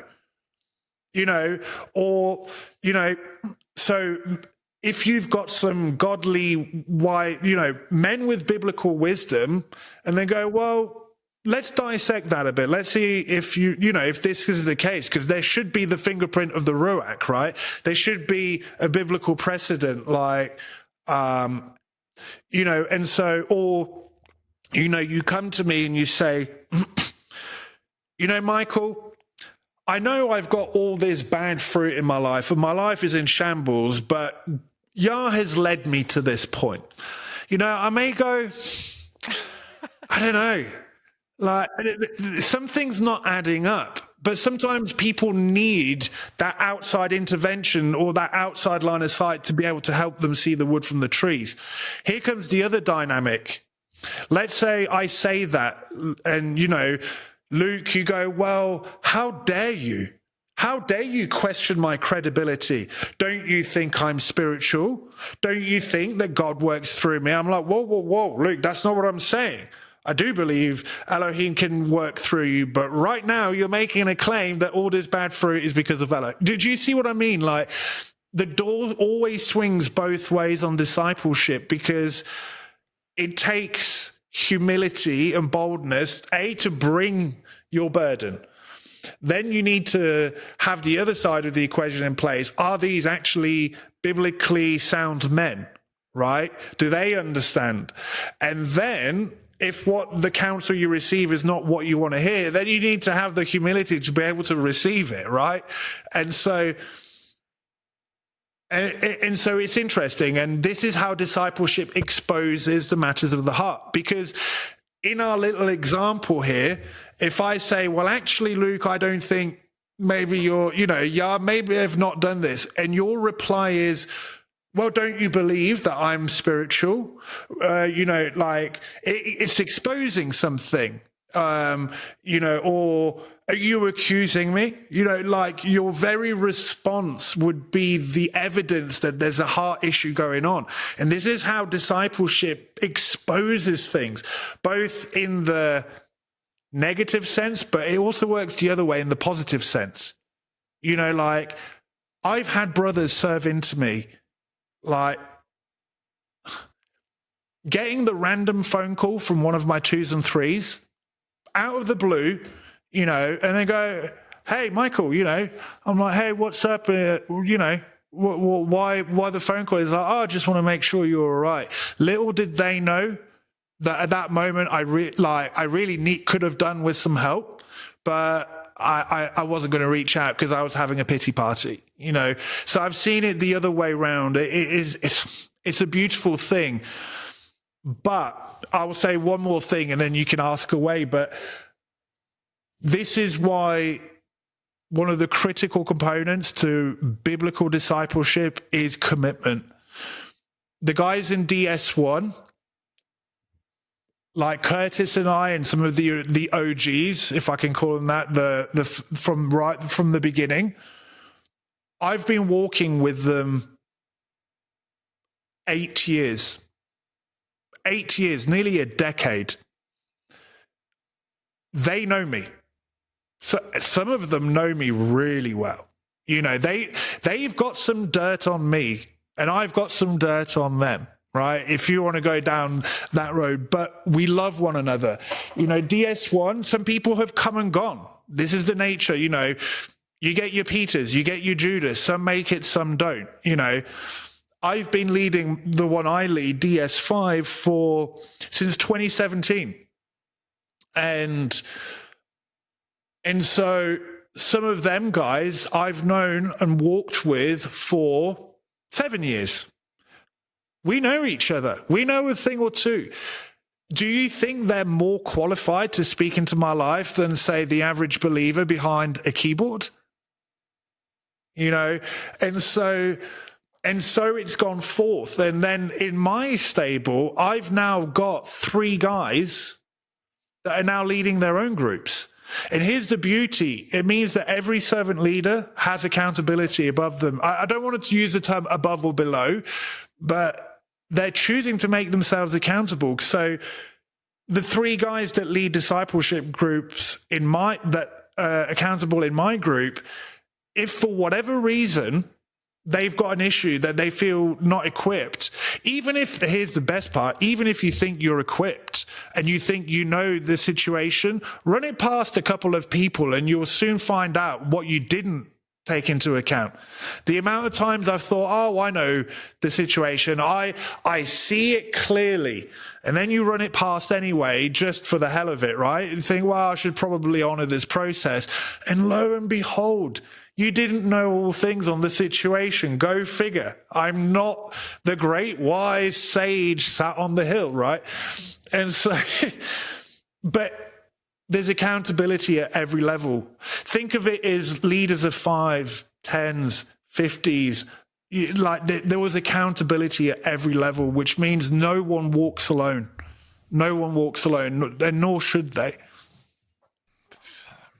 It helps solve one of the huge problems of mankind, which is the inability to do proper introspection. We think that we're being introspective. We think, and so many introverted people think they're very introspective because they think about themselves a lot. But the problem is, it's really difficult to look at bad things happening to you in your life and connect them to bad decisions you've made. This seems to be something that's really difficult for humans to do, is to say, to read Deuteronomy 26, 27, 28 and be like, am I reaping blessings or curses? And are any of my decisions to do with those things? And it seems like the discipleship this helps sort that out. And here's the thing, how would someone else know that in your life unless they walked with you and observed, and shared in your burdens, because look, when you've got 8 years under your belt walking with someone, you have the ability to go, you start to see where their lives go. You start to see the blessing of the Father in their life. You start to see the fingerprint of the Ruach in their life. Or you start to see when things go south. You start to see when they close off for a moment. Because here's the thing, we all have wobblies, whatever a wobbly is along the way, spiritually, emotionally, personally, physically, like that's life. And in those moments, it really helps to have that outside set of eyes. And but again, like, it's hard to commit. People find it hard to commit because their trust has been broken so many times. They've been so burnt by the religious system. Like, there's been so much bad authority that people go, well, the answer is no authority. And people misunderstand authority. And so, but then you need to have the ability to be able to receive counsel, even if sometimes you don't like to hear it. Like I've seen the good, the bad, the ugly. Like, I've seen guys that start to open up after 2 years. 2 years it took them to finally open up, right? And I've had to give, myself and some of the guys have had to give a guy some serious accountability and reproof in the past. They didn't enjoy it, but they heeded it. And now, my goodness, night and day difference. I'm looking at a different person. He speaks differently because he not only has he heeded it, but he's put it into practice. I've seen it where you give the accountability, they run. And you never see them again. And then you find out through the grapevine that they're like, do you know what I mean? Like I've seen it all and then everything in between. And it's hard. It's difficult. It hits the flesh hard. True discipleship will hit the flesh. It will challenge your pride. It will challenge that fleshly nature of you. But you get to a point where... I've said to a brother, like to Curtis once, we're at this stage now where we're just so real with each other. And like, we'll say one to another, hey, my flesh doesn't like it, but my spirit rejoices. And we know what we mean by that, because we know that what we're hearing is the right thing and we're going to do it, but it's not pleasant. But you get to a stage where, in fact, like, you barely hear the flesh make a peep. You just... Well, it seems like the discipleship, just by virtue of what it is, weeds out fools as well. So, like the Proverbs, at least, version of fools, It seems like after a while, you won't have very many fools left. It'll just be men who want good, wise guidance. Again, like I said, the light of accountability, walking in the light. It's hard if you walk in an intimate environment. It's only a matter of time before things come out. That's just life, and it's only a matter of time before you've got to address certain issues, And so, one of the things we do, when someone wants to be in a discipleship group, like say in a donkey stable, we don't just like welcome them. Oh, you're interested in, you come with open arms. We actually like, I don't want to call it like a vetting process, but what I will do personally, it's like, okay, you're interested. Fair enough. Let's have a few conversations first. And I'll have a few one-on-ones with them because, you know, well, even before that, I'm like, you need to watch the discipleship series and the First Timothy series, because this is how we operate. If you can't even get past the teaching, don't bother. You know, I know it sounds harsh, but you've got to weed out, you know, the Father's ways involve sifting. And so I'm all for welcoming people that are in repentance, you know, but if someone's going to cause chaos and disruption and hurt the rest of the body, I haven't got time for that. And that would be unwise. So, but I will have a few conversations, usually like 3 or 4, 2-3 hour conversations, because I want to get a feel for them. They need to get a feel for me, because why should they trust me? What, because I'm Michael, one of the leaders of River Branch? Please, like, again, that should not be the basis of why you trust me. Like, who am I as a person? So we want to get a feel for each other. I also want to know, you know, hey, what's your journey? I care. Because if you're going to come into this safe and trusted environment, it's not just my decision, it's the other guys involved as well, because I have to think about them. You know, I don't want to be bringing a wolf in the sheep pen, so to speak. You know, I've got a duty to the guys that I help.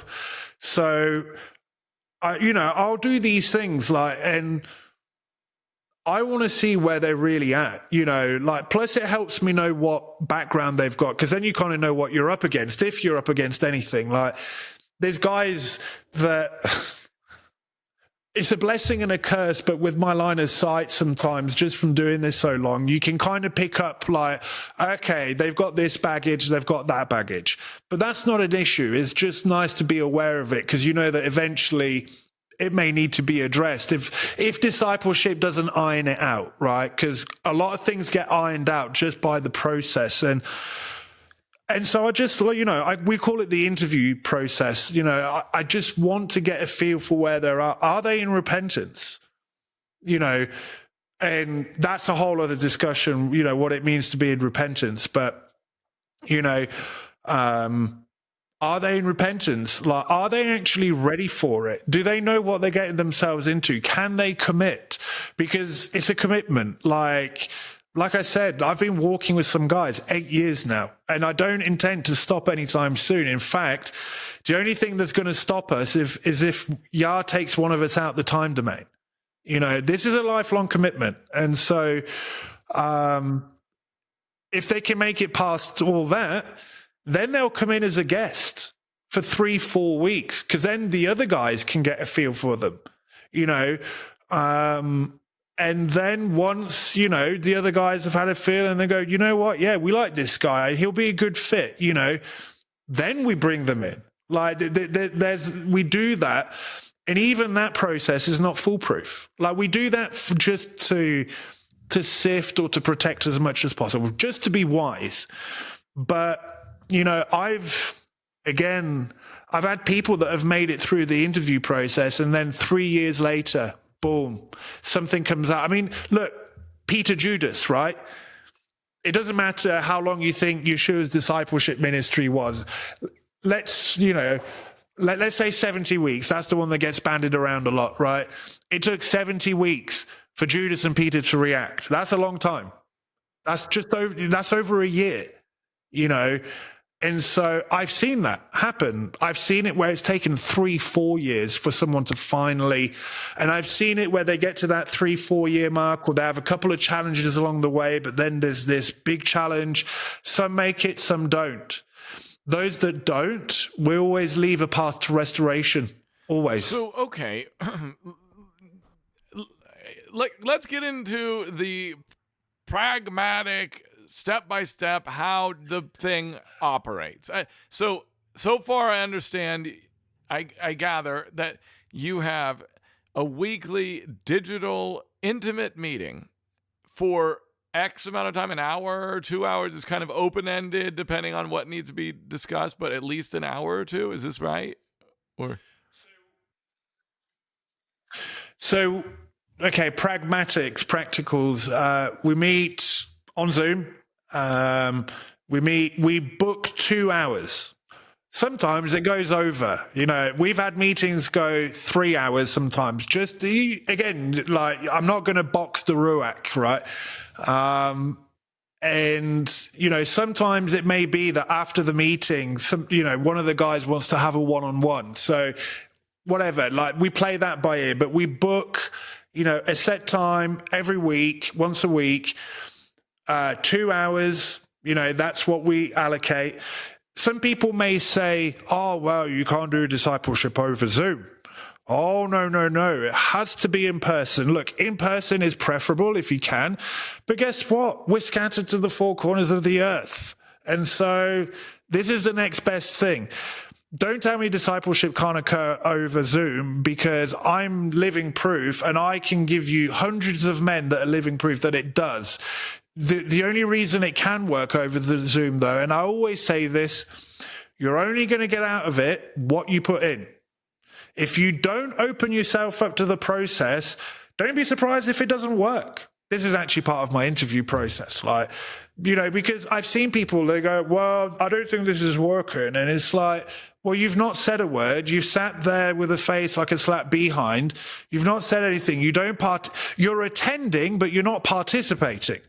There's a big difference there between attending and truly partaking and opening yourself up and, doing that. So it does work. I'm living proof of it, and I know many people.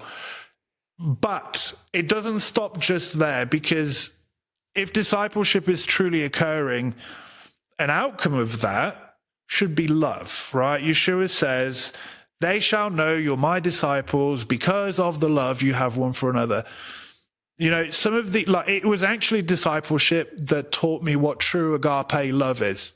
True agape. I thought I had agape love, and it turned out, no, it was phileo, the one below. Peter, do you love me? Do you love me? That whole thing. Well, that's a good discussion to have another time. But, what I thought was agape was not. It was phileo. And what I thought was phileo was actually pleasantries and Shabbat shalom, right? It was only after, I even hate saying this, but 2-3 years of intimately walking with my 2s and 3s that I finally realized this is what agape is. And it took a while to get there. You don't just suddenly conjure it up or manufacture it. Agape is not allowing the person in front, in the next thing in the line in front of you. Anyway, if that is occurring, which it should be, an outcome of that is that you will have discussions behind the scenes. Yes, I have a 2-hour slot. We have a 2-hour slot, but I always encourage, reach out to each other during the week. Let those 2s and 3s form. Because again, there were the 12 disciples, but Yeshua, it's very clear he had Peter, James, and John that he was particularly close to. And so more often, it's not uncommon for me, for example. Yes, I have my weekly stable meeting, and then I'll be doing one-on-ones with some of the guys during the week, because I actually care, and they actually care about me, and they, and I want to get to know you better, brother. Like, the more I know them, the better I can speak into their life. And so, by the way, this is why we believe Yeshua capped it at 12. Because you can only be in you can't be in more than one place at once. There's only so many hours in the day. And so there's DS1 that I'm accountable to, and I've got my 2s and 3s from there. And then there's the the discipleship group I lead. So that's 24 men in my life. That's a lot of time. If I now add leading a ministry on top of that, right? Or for the average person, you got a job, you got a wife, kids, normal life. That's my time cut out for me. That's it. These are the men that Yah has put in my life. Yah has said, this is the portion I'm giving you. Now till the ground on it, and you till that ground. Don't worry about the ground over there. This is your lot.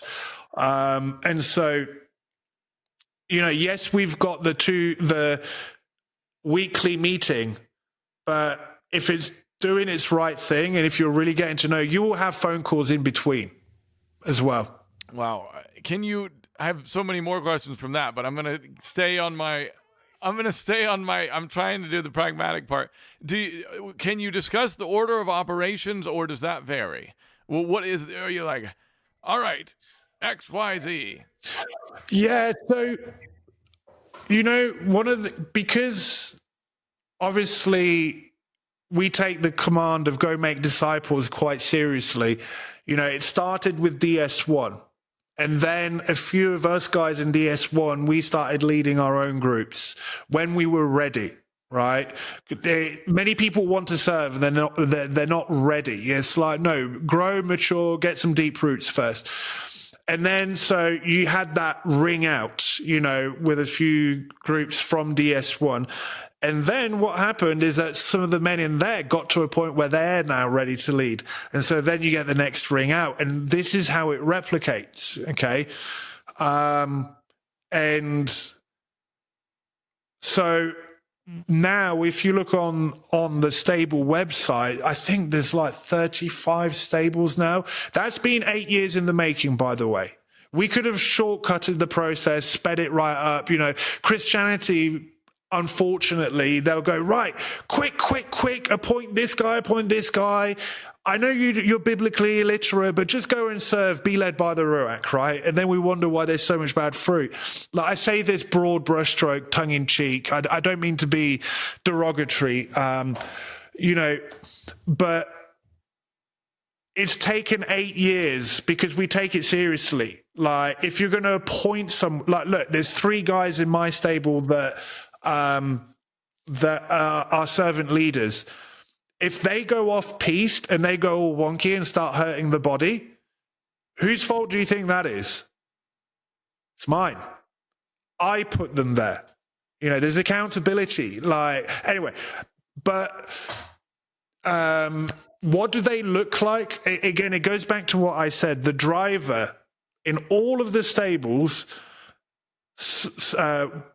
sharing in each other's burdens, thus fulfilling the law of Messiah. And as we discussed earlier, everything else can be an outcome of that, but that's the main driver. Or we like to say we want to help each other have the best judgment day possible, because we all have to make an account on judgment day. So that's the main overriding principle. But here's the fun part. We're all different. We're all individual. We're all unique. And so I've had the honor to be a guest in other stables. And what I've come to realize is that every stable has a different flavor. So the principles are the same, the outcomes are the same, but the reason the flavor is different is because of the people in it. So the main driver, sharing each other's burdens, everything will flow out from that. But the flavor of each stable will be different just because we're all different. There is a list of what the stables are and what the stables are not on the website. And usually as part of the interview process, I use that as a template just to start some of the basic discussions to get to know the person. But ultimately, you could sum it up with this: sharing each other's burdens. Everything will flow out from that. There's the good, the bad, the ugly, everything in between. There's joy, there's tears, there's outbursts, and everything in between. Generally, it's smooth sailing, but every stable will just have a different flavor. And that's the beauty of us as individuals. So the structure can shift depending on who's leading it. Like, some people might be I'm guessing, some people might be like, what are you guys struggling with this week? And you all go around the circle. I don't know. I'm just guessing. We open out in prayer, and I would say burdens take the priority, because if someone's got something they need, that should take priority. And even if someone's not got a quote unquote life-threatening, life-changing, there's always something. Get 12 guys together, get them to start opening up. You won't run out of ideas. Like I've not planned a stable ever since I led one, because something always comes up. And there's times, everyone's like, no, not really anything, and what ends up happening, the conversation just flows and then something comes out. And then it turns out that one of the guys, there was something going on, but he didn't raise it. But the conversation just happened to be speaking into his life. I don't like to cookie cutter these things, because we want to give Yah the opportunity to work. We want to give room for the Spirit to move. And look, I'm going to be honest, there's been times, more when I first started, when I was learning these dynamics for myself, that there'd be meetings and I'd come out of them and I'd be like, have I just wasted 2 hours? Because by my thinking, right, it didn't tick some kind of box I'd made up in my head. And then I get a phone call or a message from one of the guys during the week, and he said, Michael, I didn't say anything, but I really needed to hear what was said in that thing. And I'm thinking, who am I, right? And so what's the format? Meet. That's number 1. 2, it's good. It's always good to open out in prayer. I shouldn't need to make that statement. And we literally allow the guys who's going through something, or is there something bothering you? Like, it doesn't even have to be like, oh, I'm getting divorced, or, oh, I've lost my job, or, oh, do you know what I mean? Sometimes, like I mentioned, just this last Tuesday, we had a brother say, I've been keeping Shabbat. He knows the rules. He knows the do's and don'ts, but is my heart right? A simple question like that. We struggle to finish on time. That's all it takes. It sounds extremely intriguing. It sounds like it's not only is it beneficial for people, but it sounds like it's quite, interesting during and after, Okay, all right. Sorry, go ahead. It is an interesting dynamic, because obviously I oversee the environment. That's what the servant leader of that stable does. Like, they're just there to oversee, because sometimes, look, you need to go, okay, you guys are going way off tangent. Let's bring it back to the topic. Or sometimes, do you know what I mean? Like, it's good to have oversight, because here's the thing. You don't want the blind leading the blind either. What happens if you've got, 3 really new people to the faith, what they think is a good idea, you're mature enough to realize, whoa, you guys are going headfirst into a wall, right? So you need that. That's why you need the oversight. You need someone that's gone before you, because if not, you've got the blind leading the blind. And so, but it's a very interesting dynamic of, I'm overseeing something, but it's more often than not, I don't know what's going to be said, unless that, someone may be going through a really tough life challenge, and okay, we'll be dealing with that for about 8 weeks, or maybe we're dealing with this for 3 weeks, it keeps it fresh and exciting. Okay, 2 more. No more grilling about the meetings and that, but 2 more questions on this topic. One is, or what about women? Are they out, or are there stables for women, or what are we gonna do for the women? Oh boy! Now let's offend everybody, right? Now let's offend everybody. Let me preface what I'm going to say. Women are with right this. out. Sorry, I'm just kidding. I know. Like, because here's the thing: there's 2 extremes on this. There's one extreme, which is like, women are not to say a word. Shut up, woman. Go make me a sandwich. Don't you know you're the weaker vessel, right? And that's appalling. Absolutely appalling. And there are places in the body that do that. But then there's the other extreme that completely disregards that there's actually a design to men and women within the family and within the body of Messiah.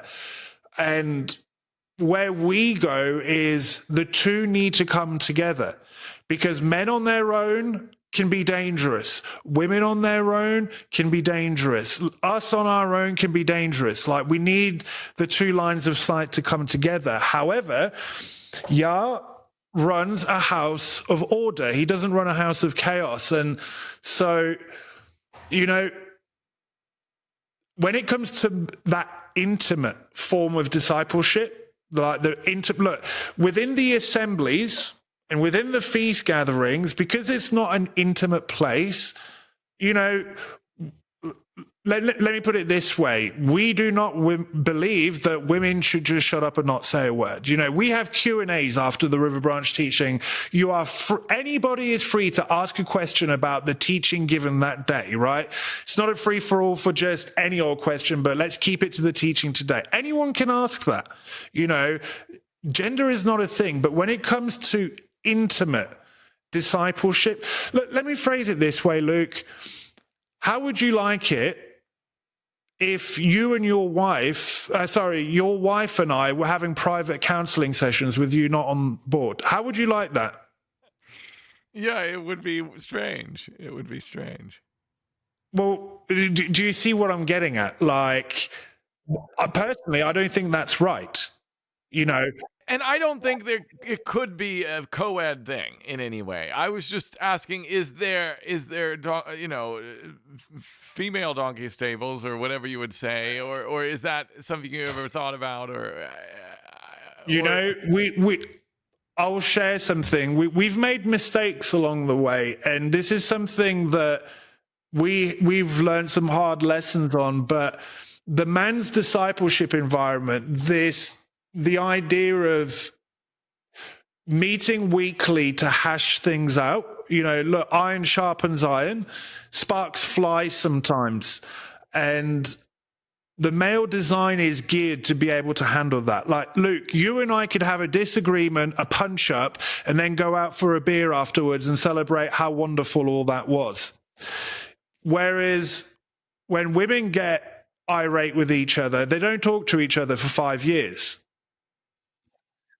They remember every word.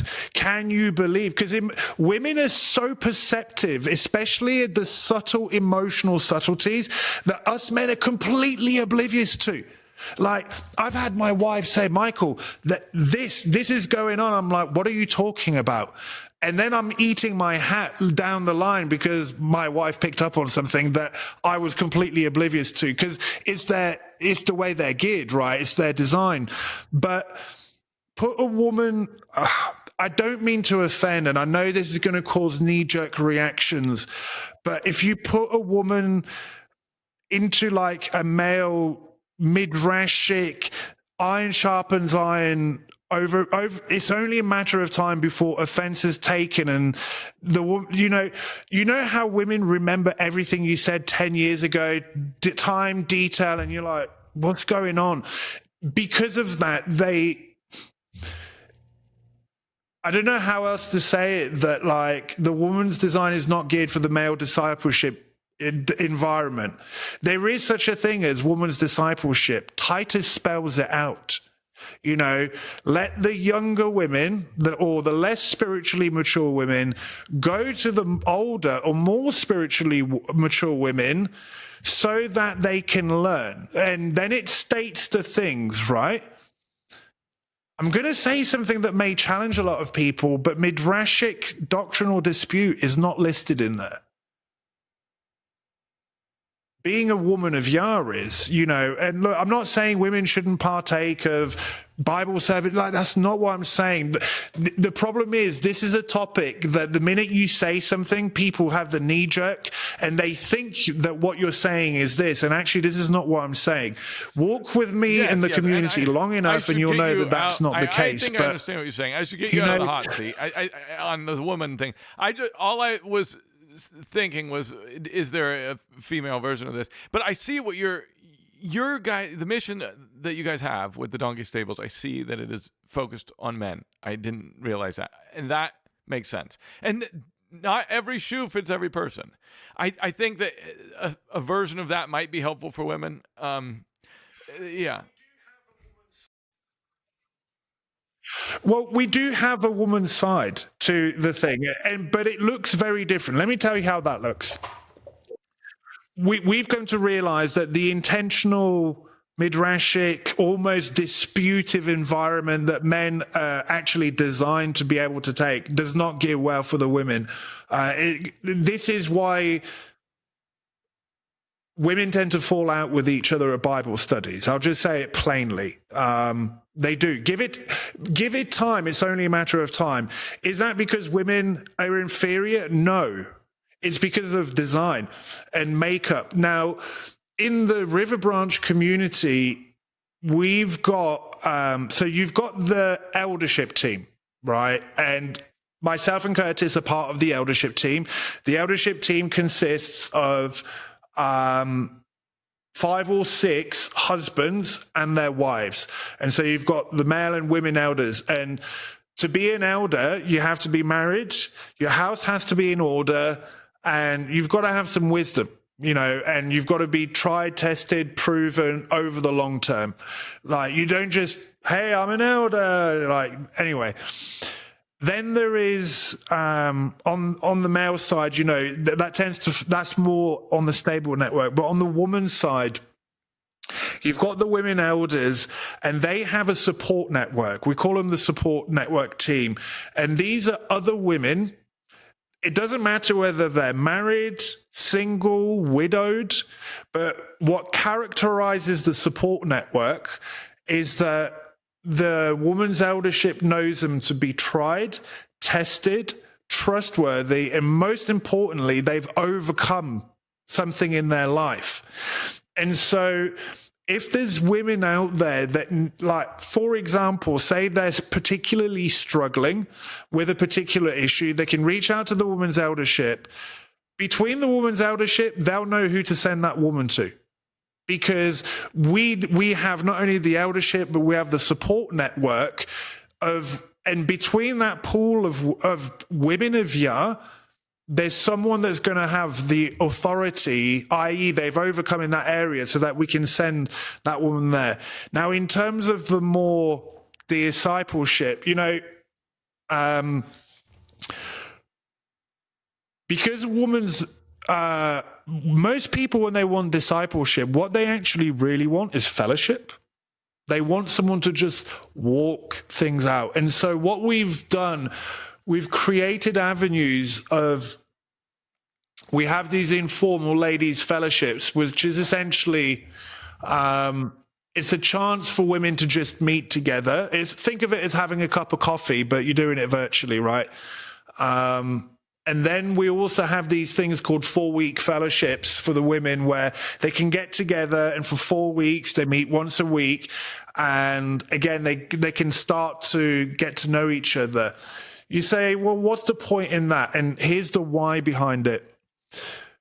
For discipleship to occur, especially within the women, they have to trust each other. That's the first hurdle. And women, by and large, can be very distrustful of especially other women. It's an astounding thing we've seen. Women tend to distrust other women more because they know what they're like. And us men are oblivious, right? And so, but you need to be able to learn to trust someone. And again, one of the key principles of discipleship is, how can you speak in someone's life unless you know them and you walk with them? And how can you walk with them and know them if you don't trust them? And how can you trust them if you don't walk and know them? So what we've done in the community is provide avenues where the women can get together, and we allow the Ruach to guide that and them to guide it, because you can't force two people to like each other. You can't force friendships to occur. Like, discipleship is an outcome of walking closely together, which means intimate friendship.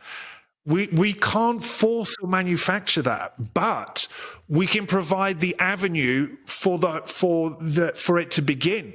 So, like, the big focus of River Branch, by and large, is to connect the scattered house.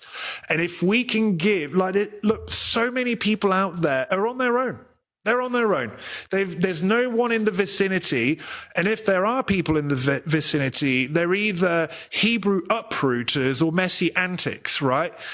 And they've been burnt, or there's wonky Christianity or crazy, like, wonky Judaism, whatever. People are just on their own. They're hurting. And so all they've got is a digital platform.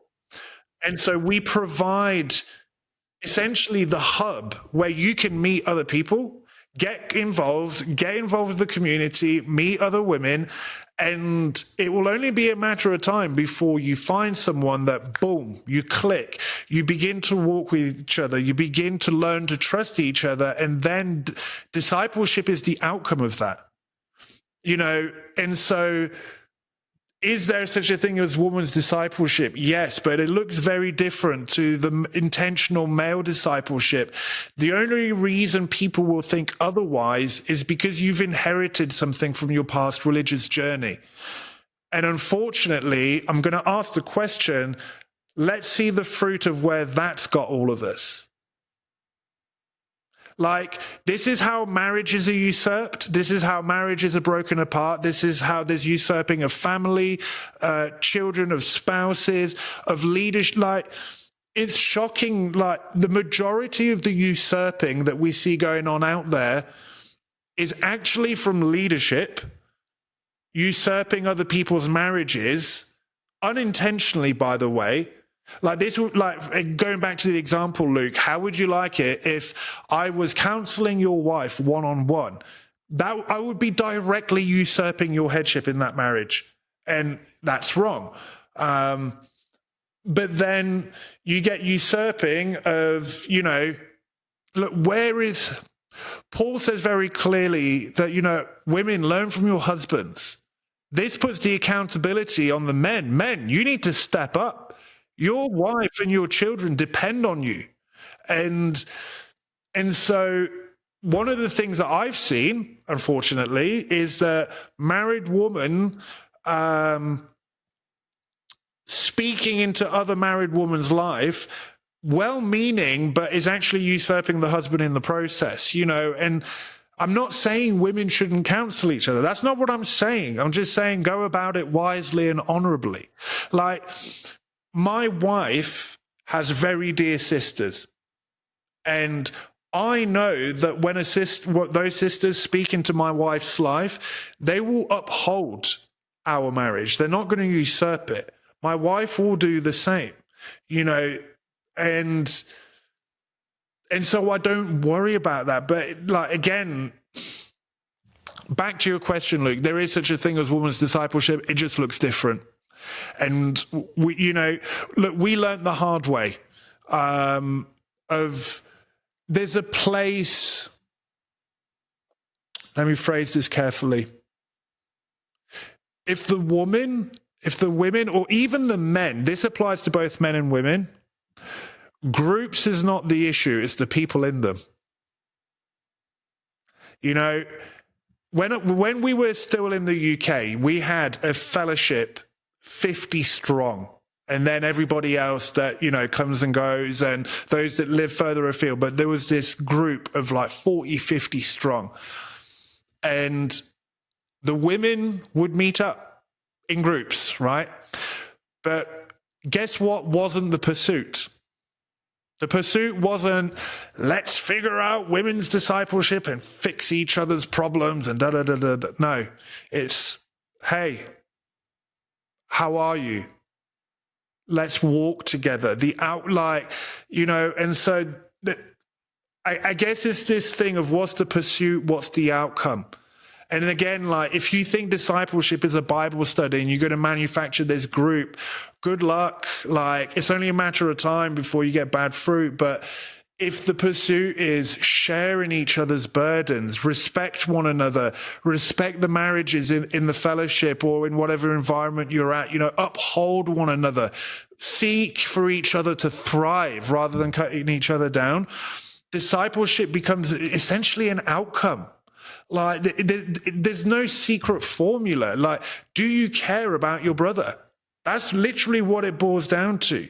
Are you willing to, like, women, do you care about your sister in the faith? Because if you do, that kind word, that giving of your time, that being a shoulder to cry on, the laughs, the tears, all of that is discipleship. It just happens that Yah has asked the men a huge order that, guys, you need to oversee your marriages. You need to oversee your families, so get your act together, because everybody, and hey, ladies, your husbands are going to need you. Like my wife's line of sight is so cutting. It's like, I could not do what I do without my wife. But if my wife is too busy pursuing doctrinal debate, this, fixing everybody, like, her duty is to me first. Because if I do not have my wife, I'm vulnerable. And if she doesn't have me, she's vulnerable. And so, anyway, sorry, you're getting me racked up, Luke. I'm sorry, Michael. No, you're doing a fine job. I think I understand what you're saying, and I guess I didn't really realize this, but I think it's true.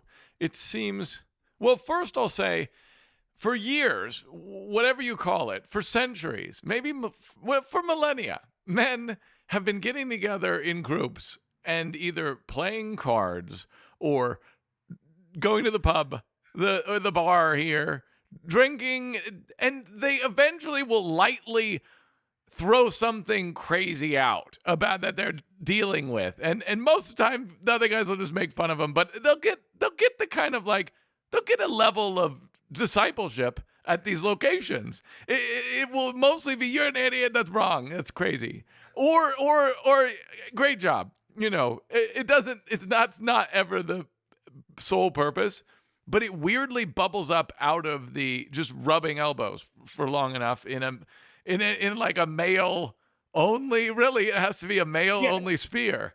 And get a load of guys around the barbecue and stick a beer bottle in their hand. See what happens. Give it half hour, 40 minutes. They're figuring out each other's woes, right? It's built into us. But what are the women astounding at? Compassion, caring, that emotional connection that us men really struggle with, and it's the best way to put it. It's a lot more organic. I know it sounds a bit of an ethereal term, but it's an outcome. Like, we found this the hard way, that when you put women in an intentional group setting to fix each other, it's a matter of time before feelings get hurt and the women start and again, it's not because they're inferior, it's design. Us men, like I said, we can literally have a fight, a physical fight, and then get on with it, and we're fine, But if my wife, for example, was to hear at how us men in the stable have dealt with each other in the past, she would say, why are you still talking to him? He disrespected you.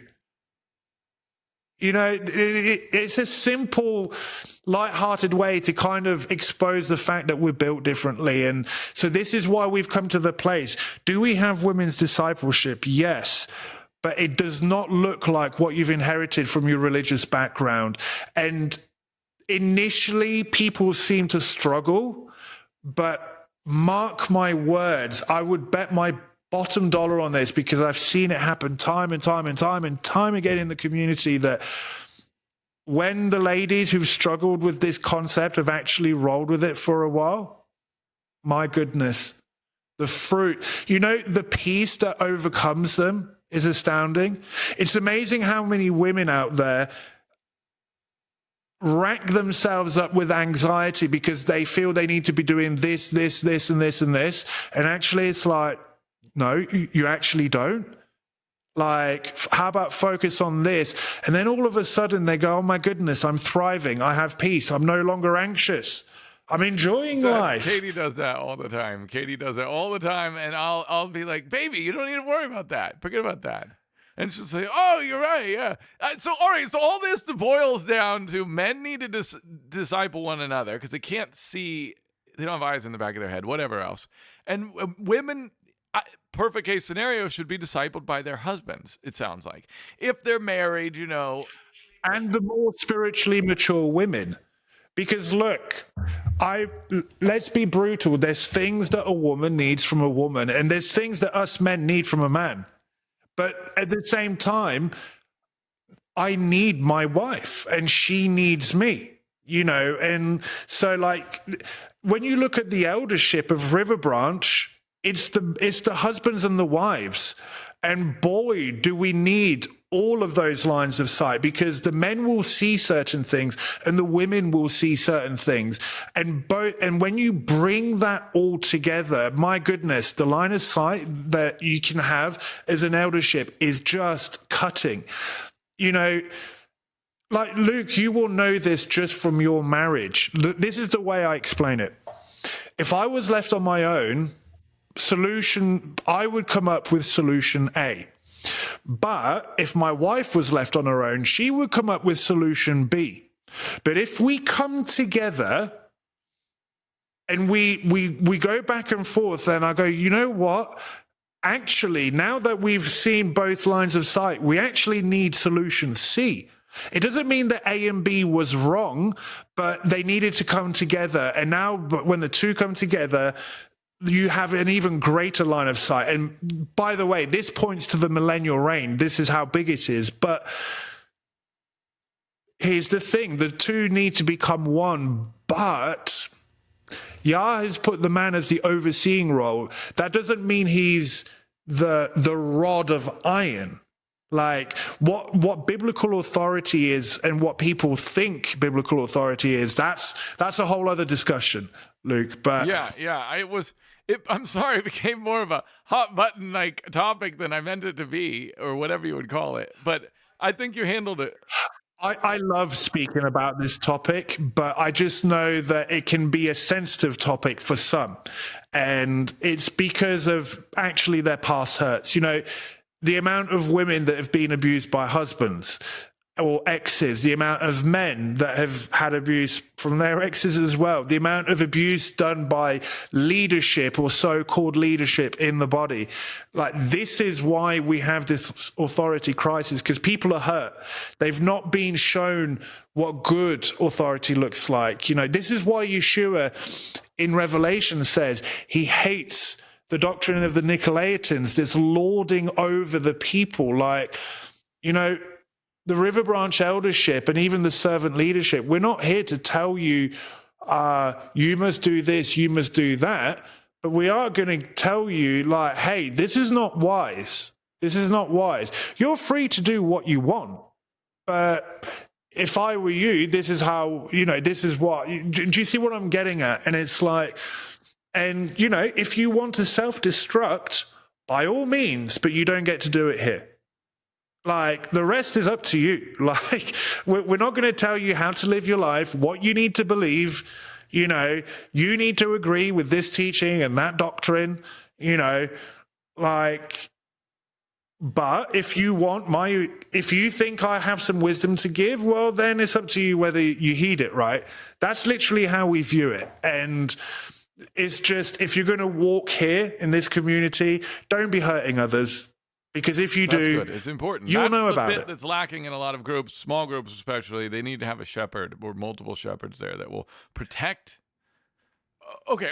Lynn, last question about discipleship. What if 50 guys, what if people watch this and Curtis's interview and then 50 guys reach out to you? How much bandwidth do you guys have to onboard more donkeys, And how quickly? And what do you because everyone needs it, everyone needs it. So, yeah.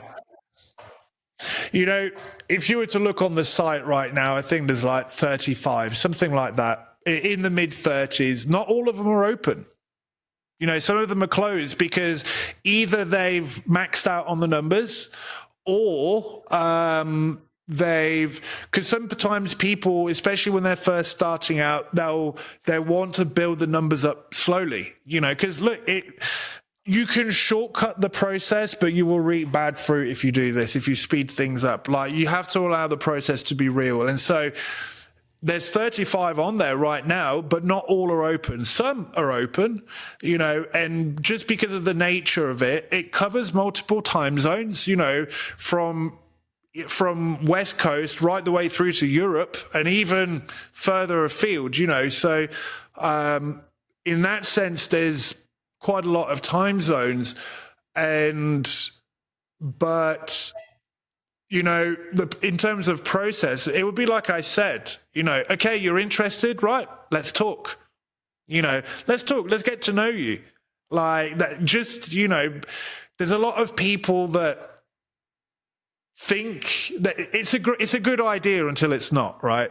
They think, oh yeah, that's great. They get all excited, and then either it wasn't what they expected, or maybe I don't know, but that as it stands, there are some open now, and it is pretty much first come, first serve. And if you make it through the interviews and that, well, then power to you.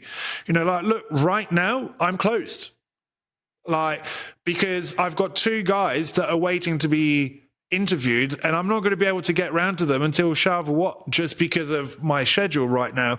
But there's others that are open. And so, but let me say this.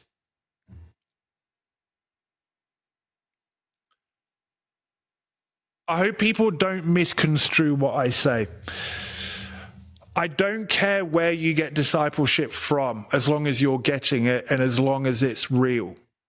We started early on in the conversation, there's plenty of pseudo discipleship going on, right?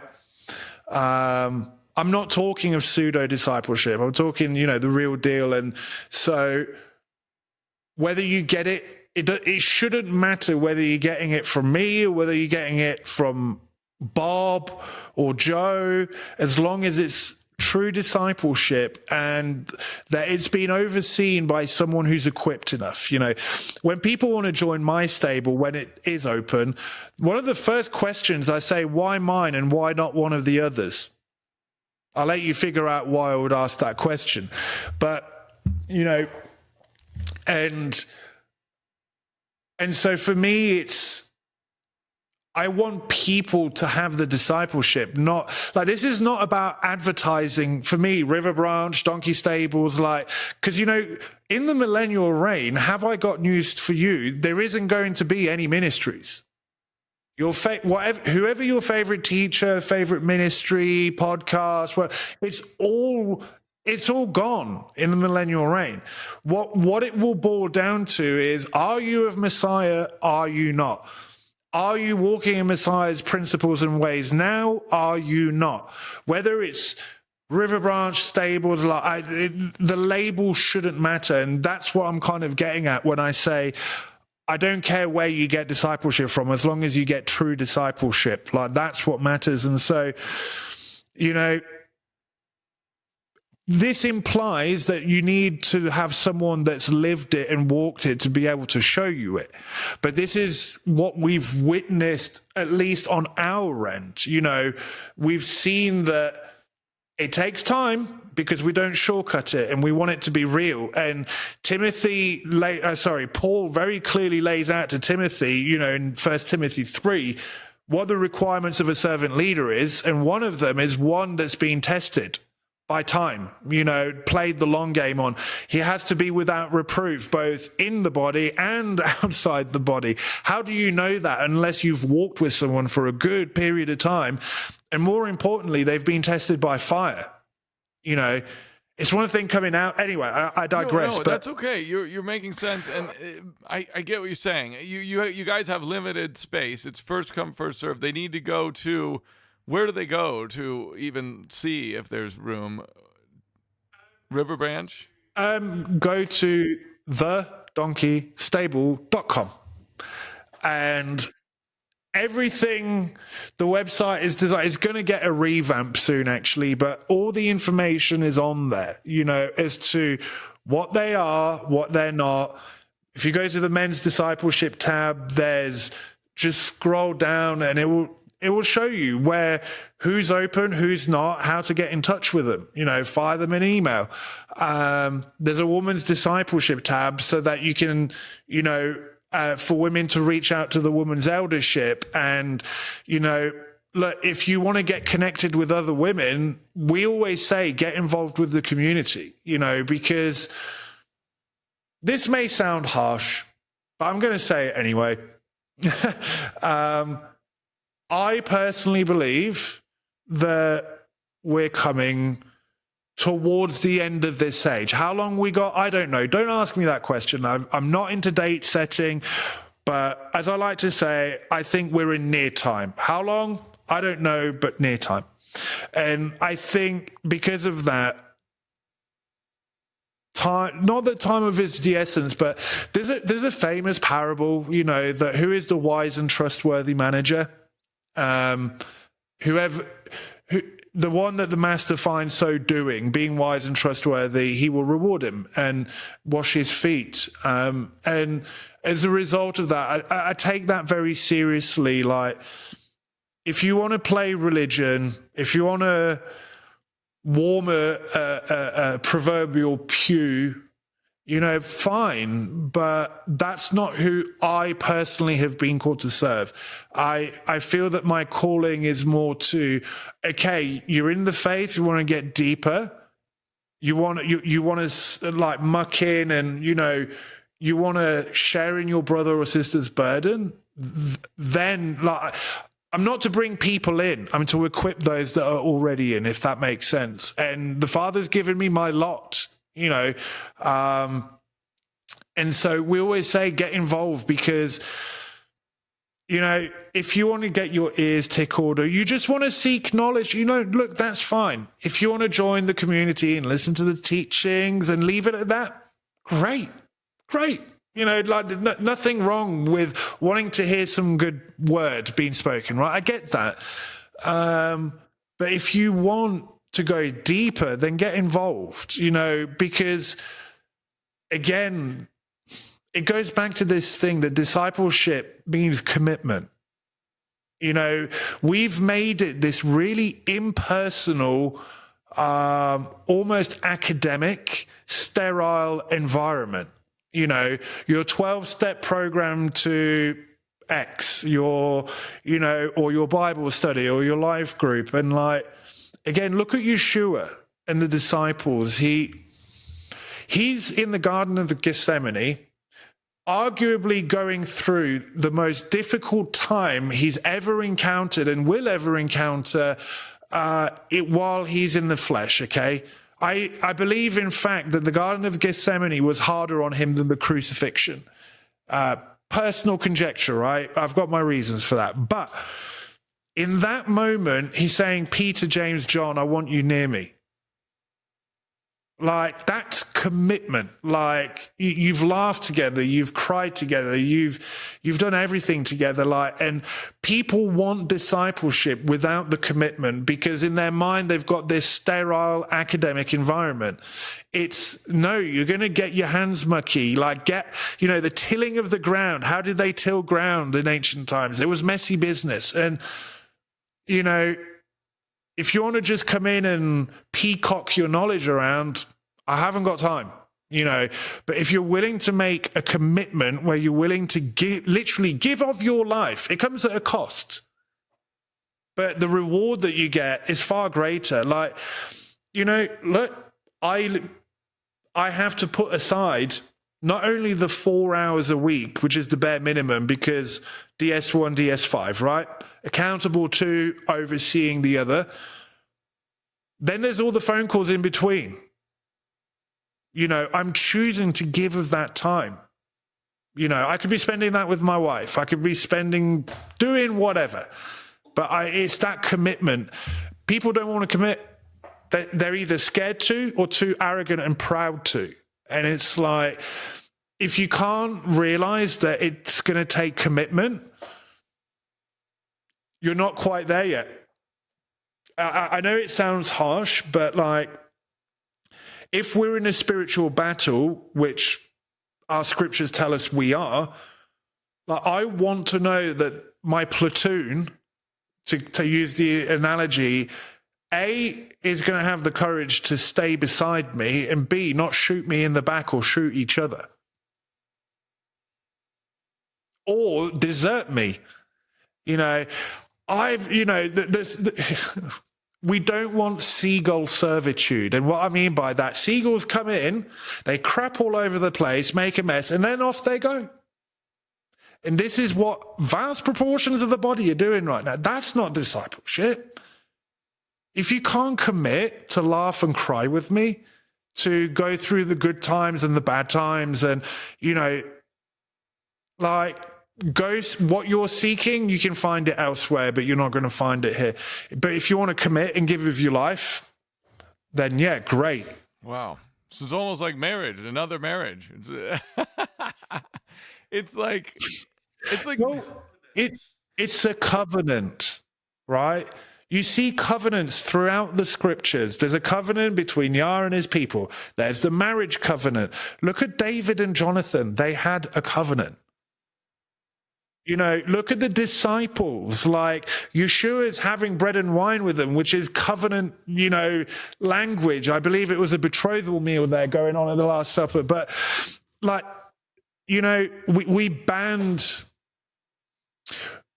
this may offend some people, but we banned the term friend and brother way too easily. Yes, I know we're all brothers and sisters in Messiah. Like, I get that, but you have to understand, when Paul was writing that, he knew those assemblies personally. He'd actually built them from the ground up, built the servant leadership, educated them, discipled them, got them to a place, and then left elders in charge. He would have known all the eldership personally and walked with them. Yeah, brothers, sisters, So maybe people may say, Michael, you're just splitting hairs, but yes, we're all one in Messiah. I get that. We're all part of the household of Israel, but we're a spiritual family. But don't tell me that, take your blood family, you trust all of your blood family equally. I don't. I've got a brother and a sister. I love them. I trust my mother more, though.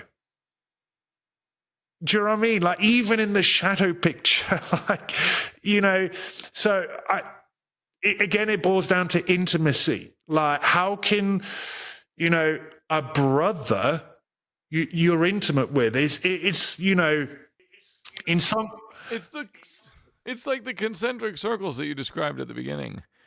It makes sense. It makes sense. Yeah, there's a difference between real brother and so really the people you want in this thing, or who will most benefit from this thing, are the Navy SEAL type people, not more the masses, I suppose. The ones who care about Yah, who are sold out and who want to sharpen themselves and help sharpen their brothers, I suppose. I mean, yeah. Yeah, that's why the Proverbs go on about, there's wise men, there's fools. And when it talks of fools, it's saying within a body context, that can be a hard pill to swallow, and dare I say, there's a lot of folly going on in the body, and I guess what we're trying to do with our little portion, and it's not ours, but the bit we've been entrusted to, we're just trying to cut down on the folly and increase in the wisdom and discernment. And hey, brother, sister, if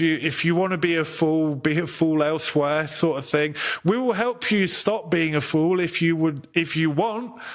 But if you're going to choose folly, do you know what I mean? And listen, but that would mean you weren't a fool. We've all been foolish, and one thing I want to say to people, I don't want people to think, oh, well, look, I'm not the great wise one. I'm not made of gold. I'm not the sage sat on top of the mount, but I have paid a price and a cost, to kind of be at where I'm at now. And I can speak of the good fruit that it's brought in my life and those that I've interacted with.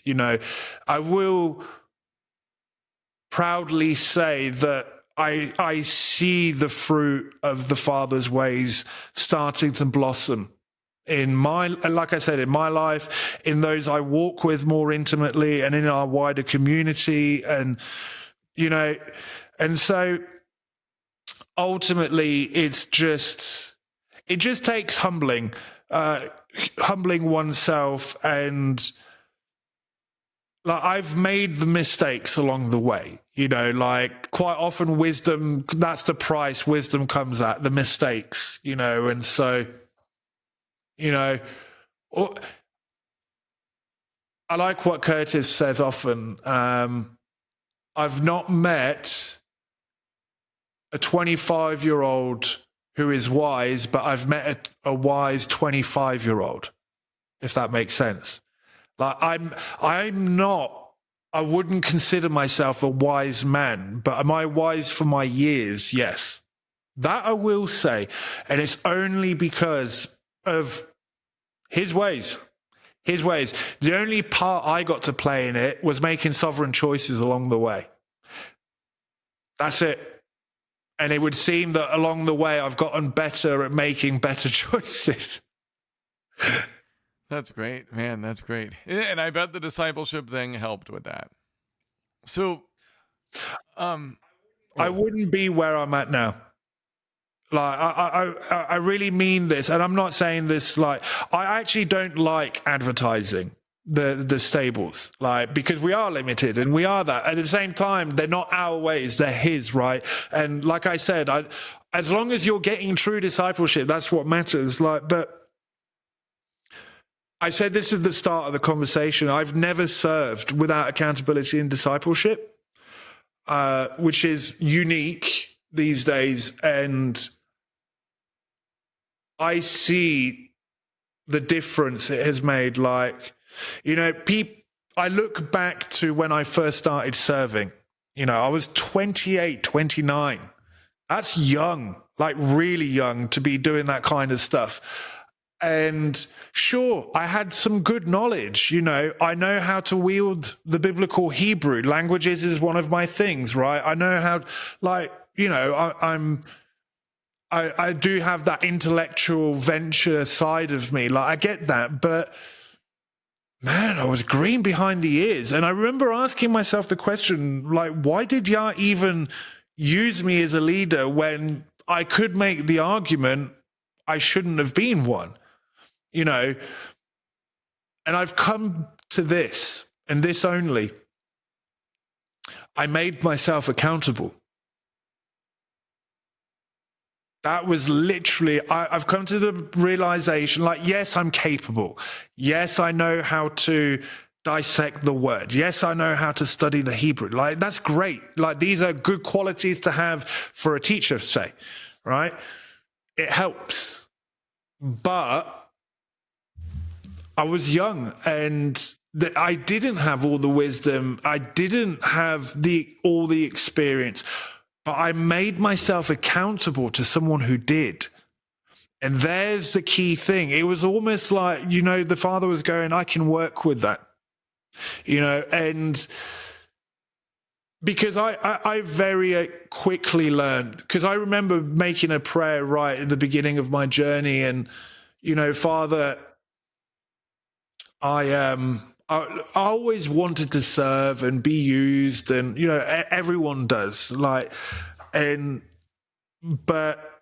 I remember asking for wisdom, asking that if I was going to end up leading and teaching, and that I knew how much I fell short, and it was like, Father, you've got your work cut out for you if you're going to use me. Like, really, like, I know nothing is impossible for Yah, but, and I very early in the piece realized that the Father has put key people in my life to help me on my walk. And Curtis was one of them. Like, I like to call him the donkey who's gone ahead of me. And you see this throughout the scripture, throughout that principle of Paul, Timothy, Elijah, Elisha, Yeshua, his disciples. Whenever you see someone being used effectively to serve, they've always been paired up with someone that's gone ahead of them. That's the principle. And for me, Curtis is that person. And the amount of heartache and bad fruit that has spared me doesn't mean I haven't had difficult calls to make. I have. But what's made, anyone that leads a congregation or assembly will know you have to make some really horrible calls sometimes that are just hard to make, especially when it comes to the disciplinary side of things, when people are hurting other people and that kind of stuff. So, but having the accountability and the discipleship has made that process easier. And not, sometimes you need a brother to say, Michael, you've done everything you can. The rest is on them. Something simple like that. It doesn't make it easier, but it makes it easier to process. And, if you were to say, what's apart from Elohim himself, the single most thing that has made me able to do what I do today, it's been accountability and discipleship. It's what's made me wise beyond my years. I always say to people, if you think there's any good thing that's come out of me, it's either Elohim in me or the outcome of discipleship. Because I know who I really was and who I really am. Well, it sounds like you might need to make some room in the stables, man. I bet there's a bunch of people who are going to want in there. Now, would you like to add anything else at all? I feel like we've plumbed the depths of discipleship, at least for today, pretty well. Well, I don't know. I mean, maybe, would you like to say anything to anyone out there? Torah, mainstream Christian. And then we'll just hear where people can find you. And yeah, the Father seeks people to, everyone knows this verse, to worship him in spirit and truth. And my understanding of what that means has changed over the years.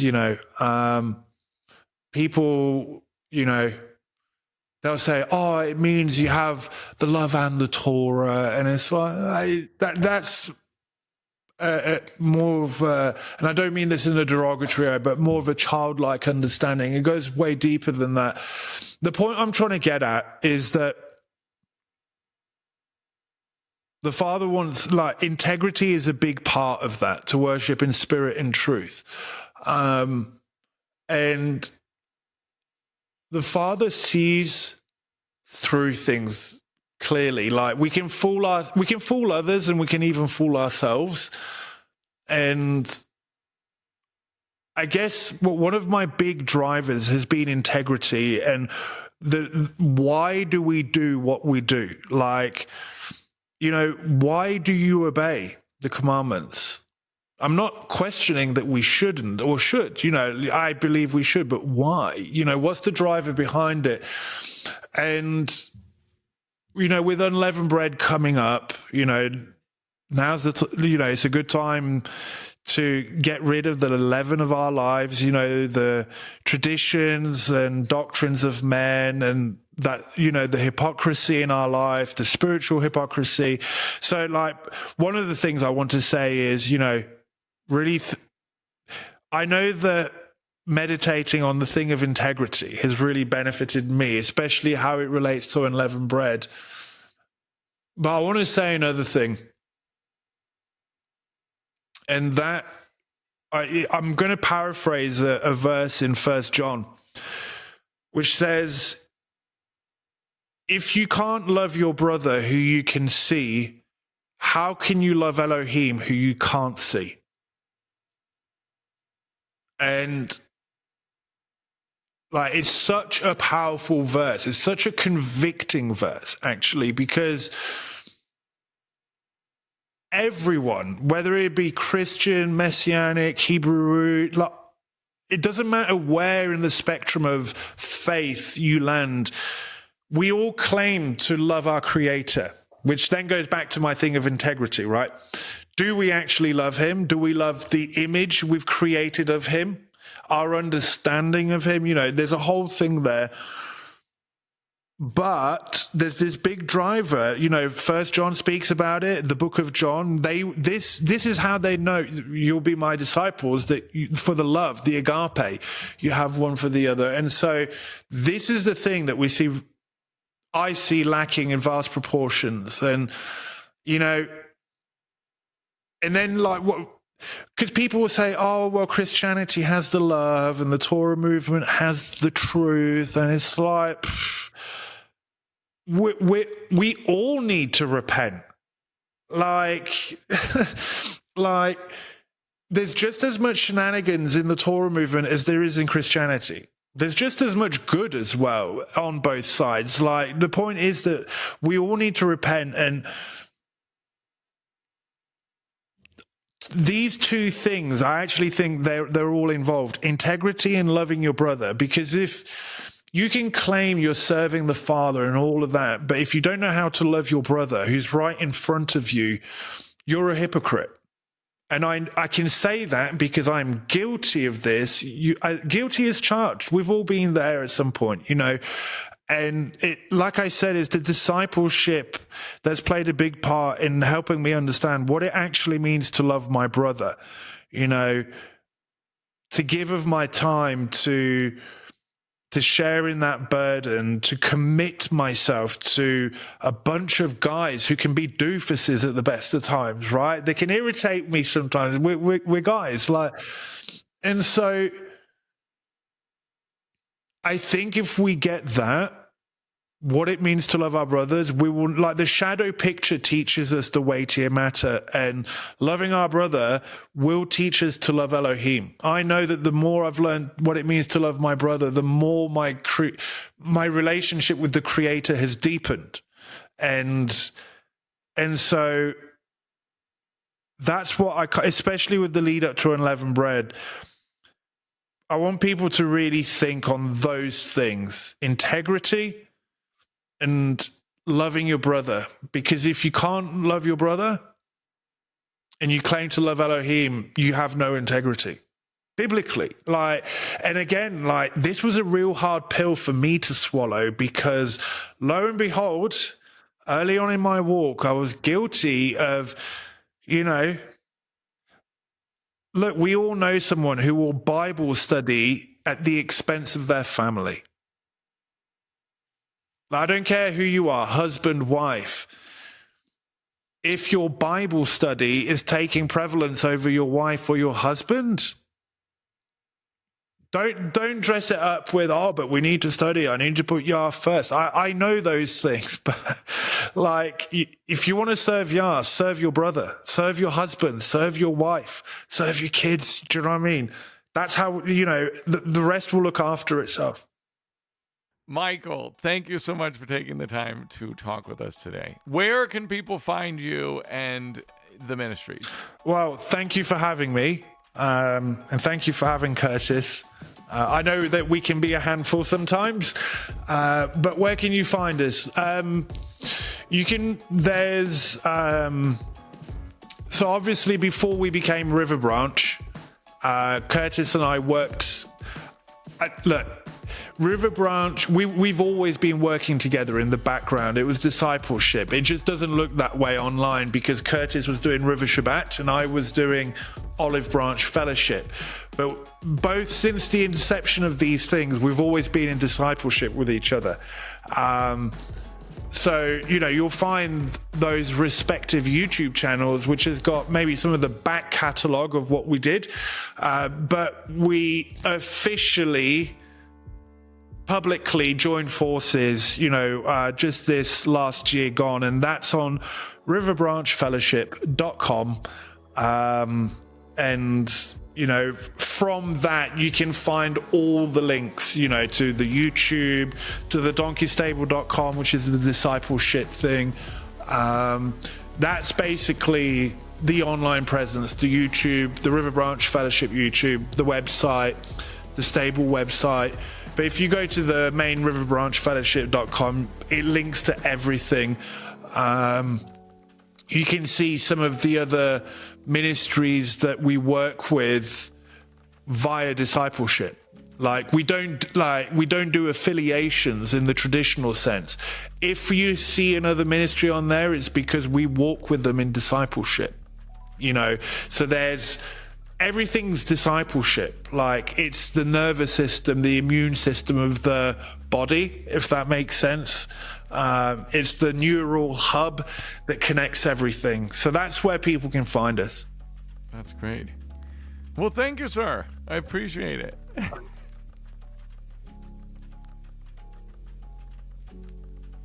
Thank you so much for watching. If you love what we're doing, why don't you subscribe to this video? And if you really want to find out what we're doing, subscribe to our email list at thewaydoc.com. That's thewaydoc.com. And if you want to support what we're doing, go to patreon.com/thelifewithluke and meet with me once a month digitally. We're meeting tonight. I'll see you there.